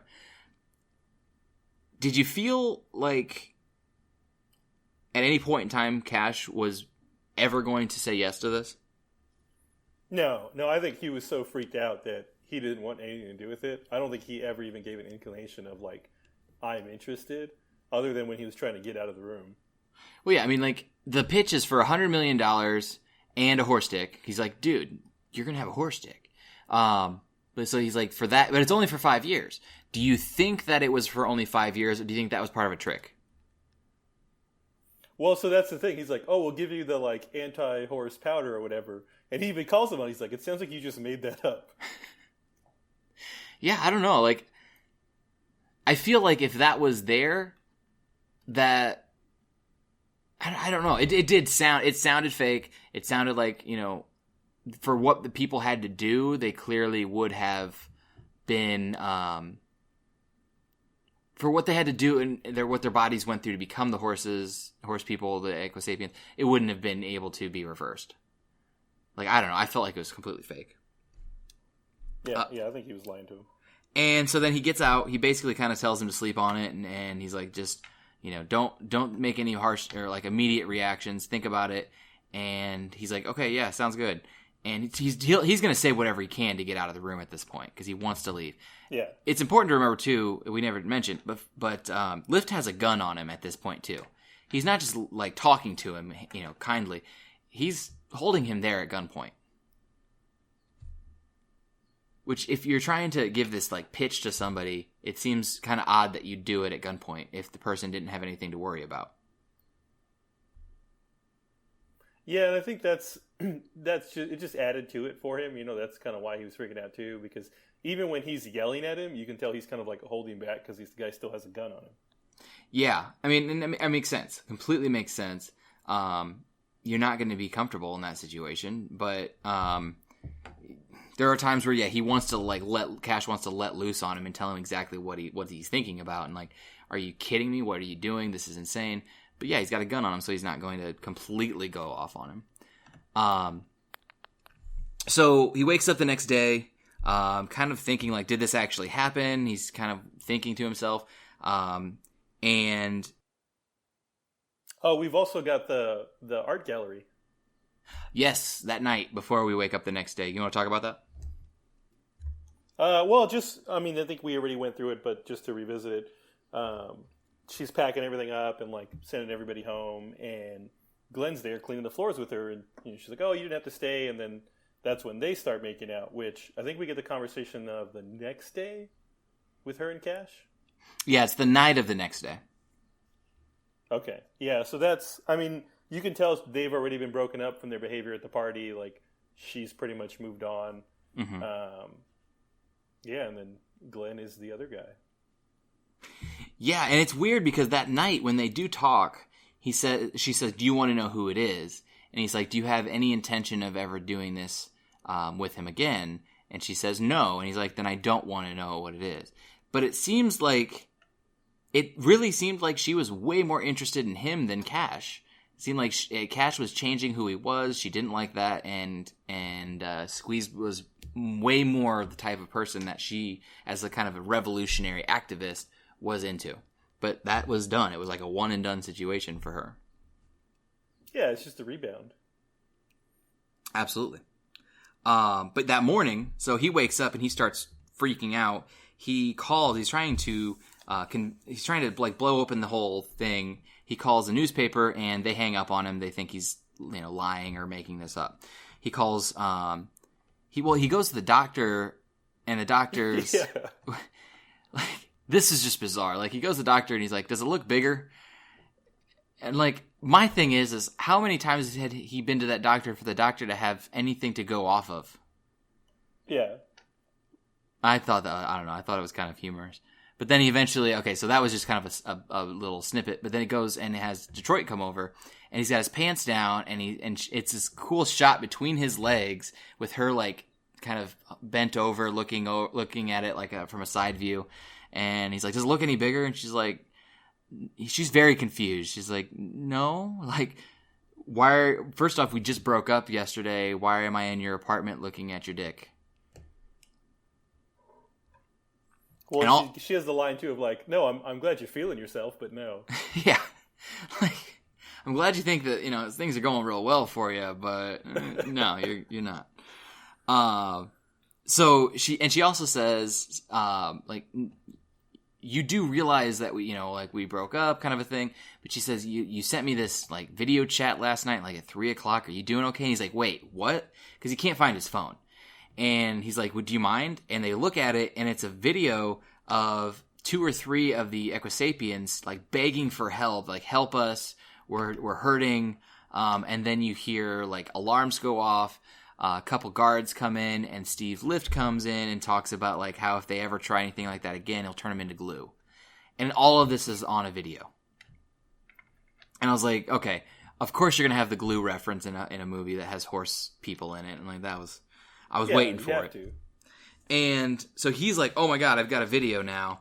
And so he goes to get this video out there. And it's funny because he's actually on TV. You see an episode of I got the shit kicked out of me playing, and that like sparks an idea for him.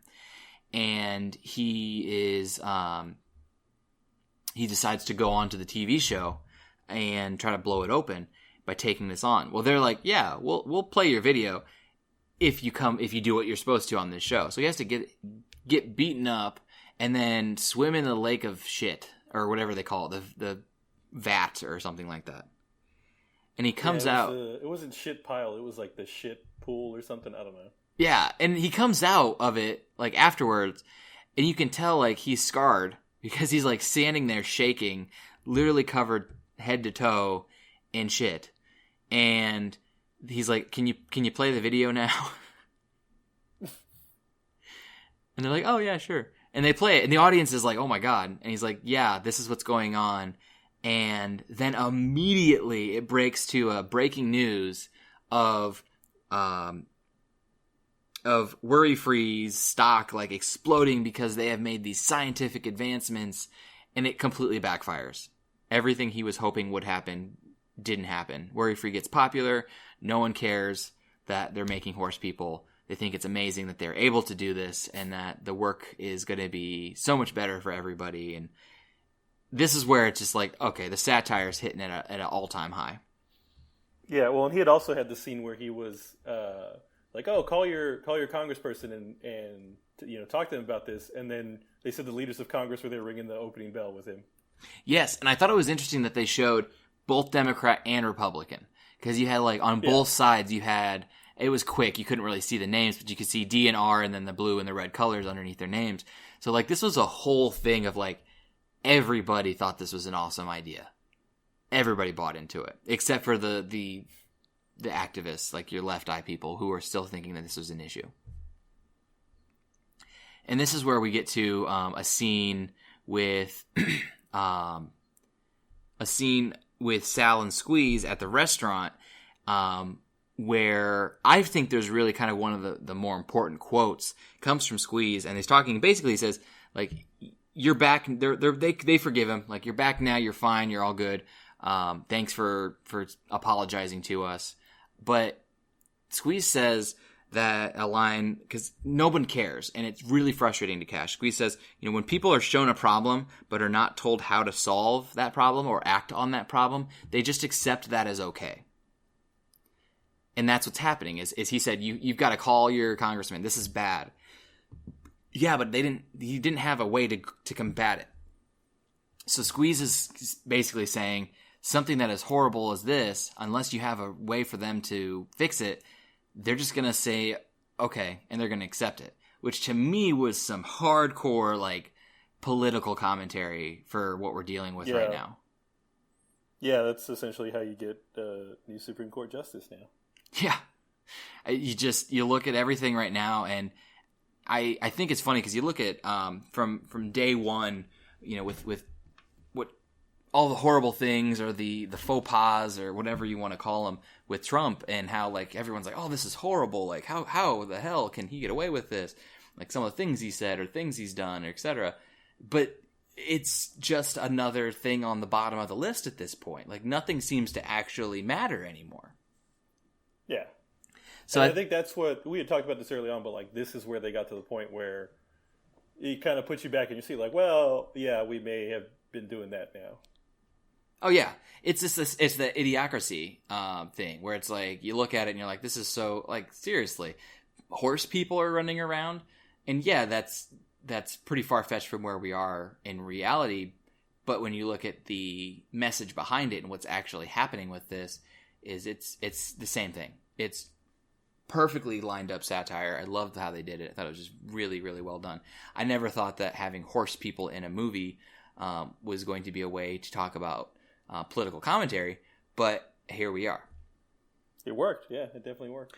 So then they decide that essentially they have to make a stand, and the only way they're going to prevent it is to, he's like, if we can stop the power callers from getting into the building, we'll win. Like, if we can literally stop them, then we can show them this picket line is going to stand and that we're for real. And then essentially maybe that can then start to break down Worry-Free, because if power crawlers can't get in, they can't sell their labor.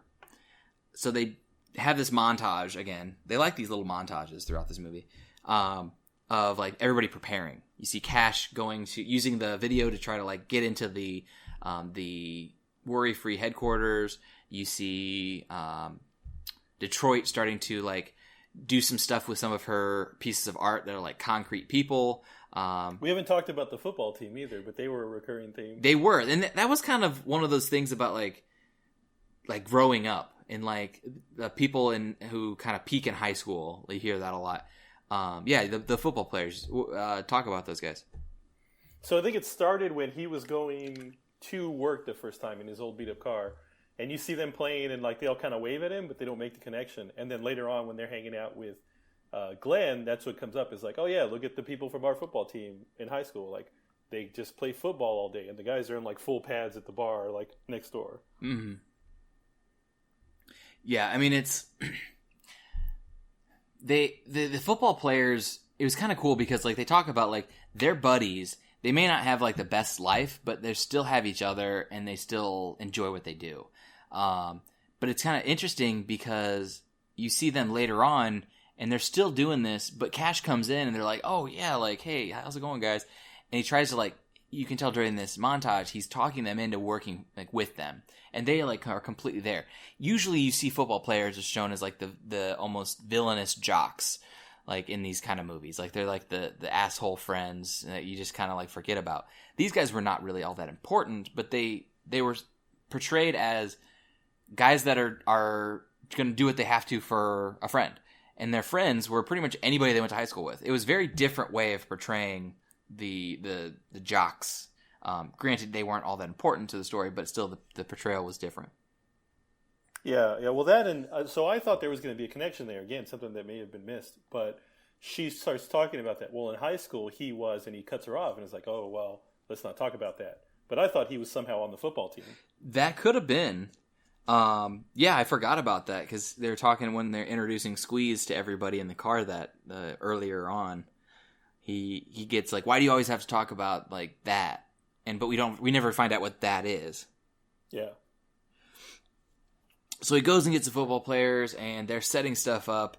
And the next day, when the picket starts in the picket line's there, the riot squad is there, and they're starting to like break through everybody, and they run full force into this line of concrete picketers that are these art pieces, and they all fall down because they're running, headstrong into it.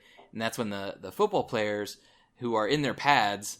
And it's also important to remember during this picket line, everybody has on the have a Coke and Smile bitch wigs, which I thought was kind of funny. They all have their wigs on with the Coke can like stapled to part of the wig, and football players come in, they're wearing them, and they start like beating up all the riot people, and then everybody starts beating them up. This is though where it starts to get a little heavy. Because the riot squad, like they stand up and they start like beating in people. They bring in more riot squad. Like they've got the SWAT teams there. Like they've got all these people there, and you hear the sound of what sounds like a baton striking somebody's head over and over throughout this scene. And the images, you start seeing like people with like bloodied faces and like cracks in their head walking away, and they're running away from this. They're trying to escape. We did miss the comedic relief before this, though, where Glenn is giving his speech. Oh, yeah. I forgot about that. I don't remember the details, but I do remember laughing a lot at it. Well, he's talking about, like, they want their rights. Like, they want to be able to... They want to be able to, work at... Go to the doctor. Yeah, like, work an 8-hour, 9-hour day, and then, like, go to the doctor, he's talking about like how you want to be able to go to your doctor and get treated for, going out the night before and thinking that somebody was clean, but they weren't. And like, it gets like everyone's all with him during this, and then it starts to get real quiet because you can tell that he's just talking about himself essentially. And then he's like, fuck Regal View. And then they're all cheering for him again. Yeah, I'd forgotten about that. That's a funny part. But yeah, and you see these people walking around, and they're getting clubbed, and it's really one of those scenes where you're like, oh, this is pretty like heavy. Yeah. I think that like in a movie where it's kind of broken down into very obviously satirical, very different, almost science fiction-y a portrayal of these issues, it breaks back into a very real, like, just like awful portrayal of what's happening every day with these protests. Yeah, well, and you can tell that they had more to the plan, I guess, is how they move it on. But even Cash, like, he runs over to the side and then gets hit in the face with the butt of that gun. Like, it was very, very much, this could happen at a protest nowadays. Oh yeah, I mean, I'm sure it does. You just don't see the full brutality of it every time, but it's not all just for show. It's those batons and those shields and the gear and all that, they use that stuff oftentimes. So pretty hardcore to see and hear. I think the sound is what really was getting me when I was hearing, like, you just kept hearing what sounded like someone getting hit in the face with a baton. You're like, oh, that's an unsettling sound. And it was all throughout the rest of that scene until Cash got hit. And I think there was also tear gas involved. At least that's what it looked like, what they were trying to do. There was definitely something, because I remember seeing some smoke as all the main characters were running away behind the car before he got hit. There's something there. So, yeah, I mean, he gets hit. Cash gets hit in the face by one of the cops and wakes up in the back of a riot van, and it's like nighttime. So you see that this protest and riot's basically been going on for quite some time, hours. Because, essentially the whole day, because it would have been the picket line would have been in the morning, and now it's nighttime. This is where I thought we were really, and I'm sure there's some of this symbolism there. He's looking and he's seeing everybody, like, getting, chased around, but you see this group of people that are running in one direction, and then they run away in the other direction, and then you see a car drive right into them. And I thought we were getting Charlottesville commentary there, with the car driving into the protesters. Yeah, I thought it had run over them. And I thought it did too, and I'm like, oh my god, like, we're not done with how heavy this is. And luckily, it didn't hit them. This is where we get the Equisapiens to come in. But I was like, oh crap, like, they're not done. They're really going full force with this protesting commentary here. But this is, like you said, I thought it hit them too, but it doesn't. It's actually stopped by the Equisapiens, who are there. And I kept waiting, because actually, right before he gets hit in the face, he gets on his, like, walkie-talkie and he whistles and he says, like, next phase or next thing. And we don't see what happens. And that's apparently what that next phase was them coming in and fighting for them. Yeah, that was a pretty good just comedy appeal, really, to the Equisapiens just kicking the shit out of everybody. Oh, throwing them around and, like, yeah. They clearly had them outmatched strength-wise. I mean, they just were kicking their asses left and right. And they free Cash. They open the door. And this was one that I couldn't catch, but it was the Equisapien who was there. Did you catch whose voice that was? No. That was Forrest Whitaker. Was it? It was. And he actually was one of the producers on this. Okay. Because he starts talking to them like he's speaking to somebody who doesn't speak English, right? And I forget what he says, but he's, like, speaking really slow. Yeah. And, like, thank you for your help. And the guy's like, I'm from Oakland. You can just speak normal. Yeah, he's like, dude, just talk to me like normal. And it's Forrest Whitaker who's doing this, which I thought that was pretty funny. You got an Oscar-winning actor who is voicing a half horse, half human, naked half horse, half human. I'm just hoping he wasn't in the costume. If he was, I mean, the guy was big. Whitaker's a big guy, so who knows? That would have been weird. But yeah, so there's this kind of weird moment. It's like, after all this has happened, it's almost as if Cash and everybody else just accept that this is the new world they live in, where Equisapiens are going to be, like, they're going to try to unionize, because I think it's Squeeze who says, like, he pounds his chest and he says, same fight. Like, yeah, you guys are fighting for your rights and we're fighting for ours. And I'm like, it's a little different there, Squeeze. Like, you just want some extra vacation days. They were genetically altered to become half horse, half human. Yeah. And then they just disappear. He's like, Equisapiens out, and, like, they run off. Yeah, like, they're going to keep going and kicking ass, or, I don't know, find a place to live, look for some rent-controlled apartments or something. I don't know. It was not necessary for us to know what they were doing, but it was like, this is a weird way of this ending. Yeah. And that's where you get, like, Cash and Detroit get back together, this weird glance from the side, like, from Squeeze, like, that was weird to me. Like, we talked about this earlier, but, like, when Squeeze looked off to the side, it was, they never talked about it. Like, Cash does not know Squeeze was the one that Detroit hooked up with. Detroit has no intention of going back to Squeeze, nor letting Cash know. But it was this weird look that I was talking to Jordan. I'm like, did you catch that? And she's like, yes. So it wasn't just me. There was this weird, like, side eye that he gave. And then they just kept going. They didn't really go into it. I don't know.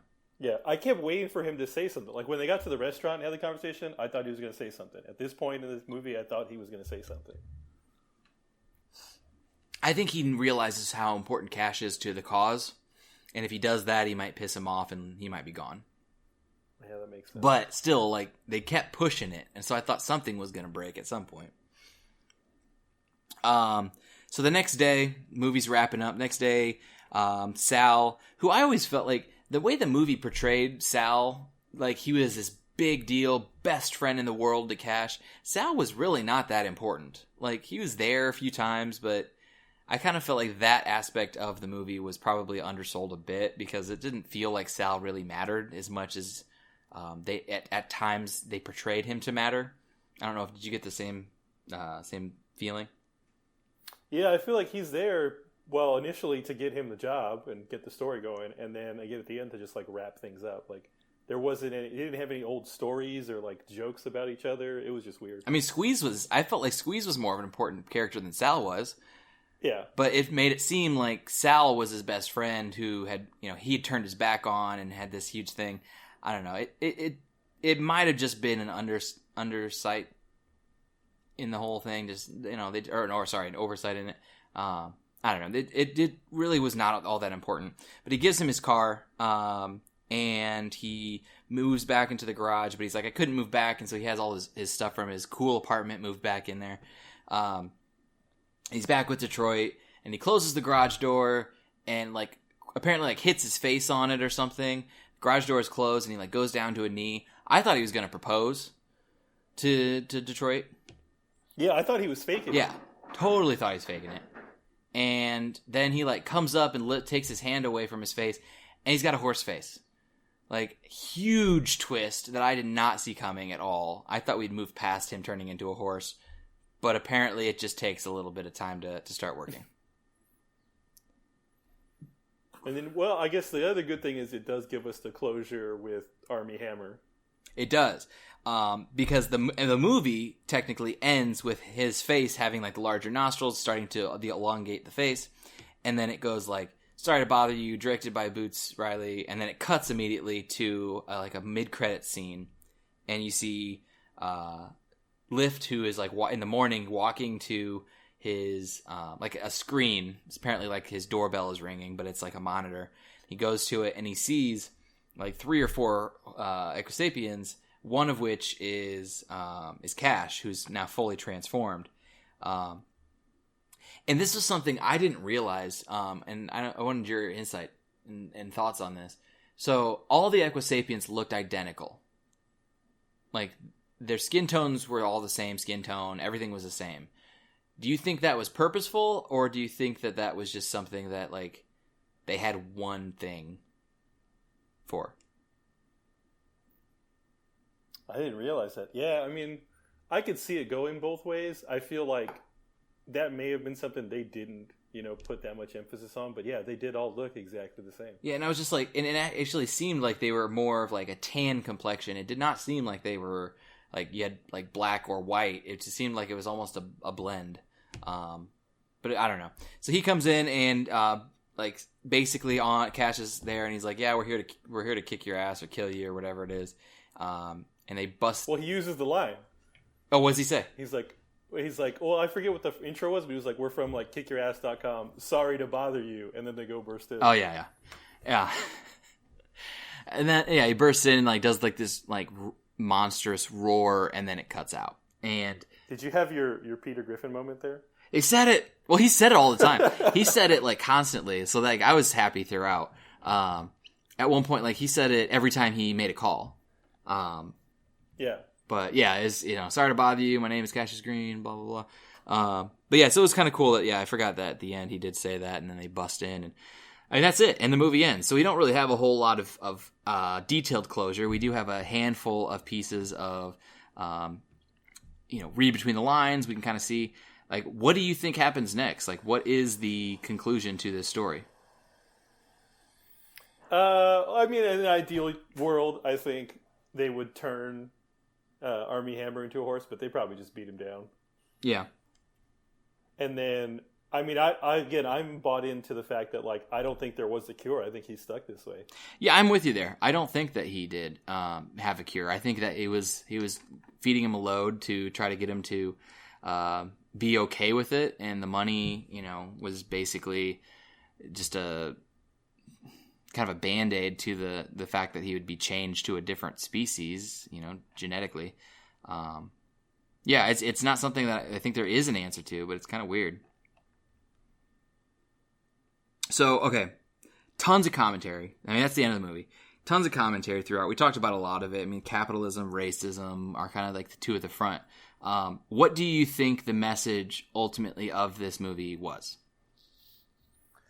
Oh, I don't know if I can narrow it down to one. I mean, there was a lot going on. I think a lot of it was just to treat people like they're people. Don't assume about people. Don't, unless they're telemarketers and they're terrible people. Yeah, I it's tough. Like there's so many avenues that you could go with this movie. Hell of a debut for Boots Riley, because this is not the type of movie you expect someone to put out in their first. He took risks that I'd heard this before, and I can definitely back it up, that everybody had been saying that this was this year's Get Out. It was very much a risk, very different. It was portrayed in a way that it showed these very prominent social issues that people tend to ignore, or if they don't ignore, they don't view the way that they need to. It was a directing debut. I honestly think that Boots Riley, depending on what comes out between now and next February, he might get an Oscar nomination. This is a weird movie. Yeah, it's trippy and weird, and you're like, oh, really? But you got to look at the same thing. Get Out was just as weird. Yeah. Different kind of weird, but still weird. Yeah, and I mean, what they did visually, it was still an amazing movie. Like, there were a lot of things that were done in this movie that I could see, like, there could be some Oscar nominations for Sorry to Bother You. It wouldn't surprise me just because of the style of movie that it is, that it may not. But Get Out changed that last year. It got a lot of attention, and it's not just all about, drama-heavy shows anymore. So we'll see. I would love for it to get some recognition so we can continue to see these types of movies being made, because I loved it. I thought it was very well done. Yeah, I mean, same. I would love to, at least the nomination. That way there's the conversation about it. Mm-hmm. It gets people to go see it. Because I hadn't heard of this one. I hadn't seen any trailers for it in anything that I had seen. Yeah, I think, honestly, the only trailer I saw I had to search for. This was not a movie that got a ton of buzz. I mean, you look at the movies that came out this past week, it was Skyscraper, Hotel Transylvania 3, and then this, which actually was used to be a limited release, but it became nationwide. So, I mean, it was not the number one. It's probably not going to get a whole lot of attention unless people start talking about it. So I'm glad we were able to sit down and talk about it. Maybe we'll get a handful more people. Because next week, hell, you've only got Mamma Mia and what's the other one? Equalizer 2, which unless you're a fan of the Equalizer 1, you may not go see that one. So, hope. Yeah, I'm in no hurry. Like, I might go watch it, but it's not something I need to go see. Yeah. Just Denzel being Denzel, kicking ass and talking slowly. So, Denzel is, well, and I will, no, this is a pretty good comparison. He's Liam Neeson. He's a black Liam Neeson. Because you look at what he's done in his past, like, he's done a lot of very strong dramatic roles. And now he's just doing Taken over and over again. And that's what Liam Neeson did. Like, Liam Neeson did some very strong dramatic roles, and then he just started, like with that, and then what was the one where he hunted wolves? Yeah. He's just kicking ass now. That's just what he does. He's an old guy kicking some ass. And good. We're gonna get sidetracked here, but Denzel was never a Jedi. It's true. There's still time. Yeah. There's still time. Okay, let's see. Overall comments, your final thoughts, and do you have an idea for a ranking scale today? I was going to go 1 out of 5 Equisapiens. All right. We'll go 1 out of 5 Equisapiens. So, overall thoughts, I thought it was an entertaining movie. It was good. There were a lot of social issues that get hit on, but there's a lot of comedy. It does get very weird towards the end. But as long as you know that going in, I think you're going to be okay. It was obviously a shocker to see Equisapiens all over the screen, but I think, if you know that's a thing, because again, I didn't see any trailers for it. I don't even know if they were in the trailers. They were not. They were not in the trailers at all. Yeah, that was a surprise. But I think it's definitely something you need to go see. I would go with like 3.5 Equisapiens. Okay. So is the half the dick of the third one? Yeah, I was going to go with the head as a Godfather reference, okay. But that works too. Yeah, I thought that was funny. Like, they really, really wanted... they did not spare any expenses on the prosthetics on those costumes. They were very much clearly putting those out there for everybody. Yep. That was funny. Okay, yeah, I'm pretty close there with you. I'm giving it a 4 out of 5. For me, I love the fact that it's one of those movies that if you go into a movie without watching all of the trailers for it, you're going to enjoy the movie more. I mean, your expectations are not going to be placed in positive or negative. I am still one of those people who think that movie trailers nowadays ruin movies. They give you way too much of the movie. You get to a point where you expect something, and it either gives away all the good stuff, or it raises your expectations to a level that the movie doesn't deliver. Very rarely do I go into a movie seeing handfuls of trailers, and I'm happier with the movie than the trailers made me. That's why I only watched one Avengers Infinity War trailer and then went black on everything else. I cut myself off, went off the grid for those. Anytime someone posted it, I'd skip it. I hate it. And that was why I think I liked Sorry to Bother You so much. The one trailer that I saw made it seem like this was a movie about social commentaries, kind of funny because you had the white voice, and that's all I could really pull from it. This movie did, I think, exactly for this year's cinema what Get Out did last year, as we said. I think it needs to be seen by a larger group of people. I think that ultimately it's going to raise some very important conversations because it does it in a different way, like we said, than Get Out does. It does it in a way that I think that it's way more satirical than Get Out. Get Out was definitely satirical, but it did so in a more realistic way. You could actually see that happening. You can't see the events of Sorry to Bother You actually happening in a realistic world. You can see elements of it becoming true as far as how the perceptions of people, but the Equisapiens, that aspect of it, the actual worry-free company, perhaps not. But I liked how they did it. I thought that the acting was great. I liked how the lighting and the visuals of it were done. Overall, I think it was great. The reason why it's not getting a 5 out of 5 for me is because it was just a little weirder than I expected. Not necessarily for the bad. It was good. But it went off the rails. It got back on the tracks, in my opinion. But it went off the rails a couple times, and I didn't know what I was watching for a second when that Equisapien fell out of the stall. I was a little taken aback. And I'm a little scarred from seeing so many horse dicks in a short amount of time. So many horse dicks. Yeah. I don't know if I can give it a 5 out of 5. So the other thing I'll mention is I think it was placed perfectly because we're after all of the Disney movies for the summer, and I hadn't seen any of these trailers on any other movie leading up to this. It was done well, and it was actually the Sundance Film Festival where it started getting a little bit of attention. And we'll get a handful more of these indie films that are going to pop out here and there over the next couple months, going into kind of like as we're getting out of the major summer films. But I just love that this movie it went national. Yeah, it opened up nationally the same time that Hotel Transylvania 3 did, and I was like, very different movies. They're not quite in the same realms there. So I love that massive horse dicks were on the screen a theater away from a large room full of children. I think that's just very funny to me.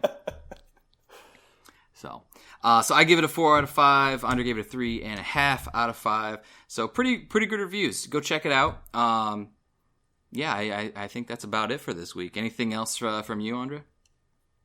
No, I mean, if we've got another movie starring Tessa Thompson that just takes a turn for the weird, let's do it. Well, I'm going to check it out. What is the next movie that she's in here? Let's I don't know. I haven't looked yet. Let's Tessa Thompson, IMDb. Let's see what she is coming up with soon. Because I didn't even realize she was in this until about halfway through the movie.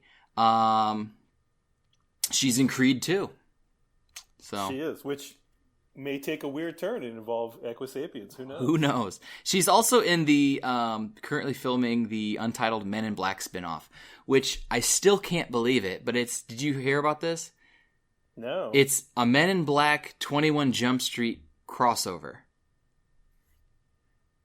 Like, not just like halfway. Like, from what I've heard, they are actually putting the Men in Black characters in the same world as the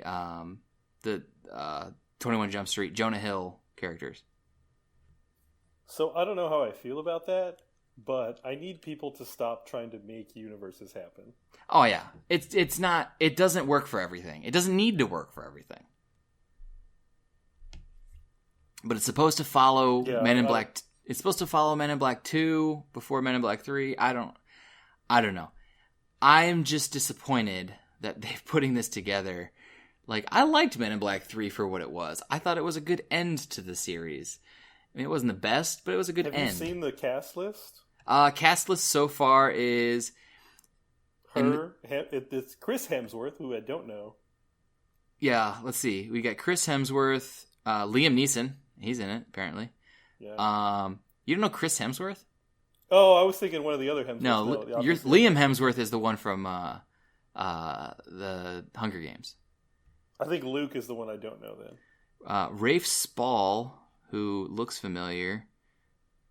Oh, he was the dude he's the one who he's the bad guy in the Jurassic World movie that we just talked about. He was in The Ritual. I couldn't figure out. Kamal Nanjiani is in it. From the Big Sick. And then there's this random dude who's probably just excited to be there, so he threw his credit on there. But yeah. So not a whole lot of cast members that it has been leaked yet. So we'll see. It's only rumored to be a crossover. It may not actually be a crossover. So we'll fingers crossed that doesn't actually come to fruition. Yeah, hopefully not.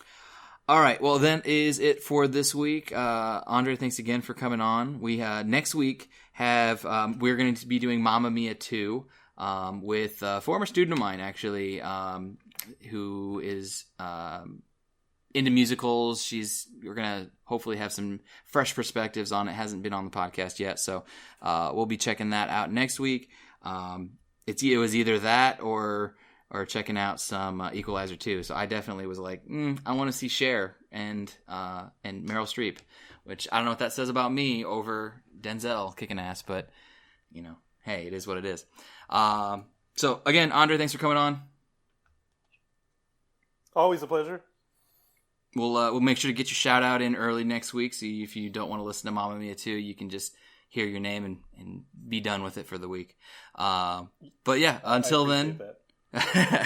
Until next time, guys, drive home safe. We'll see you later.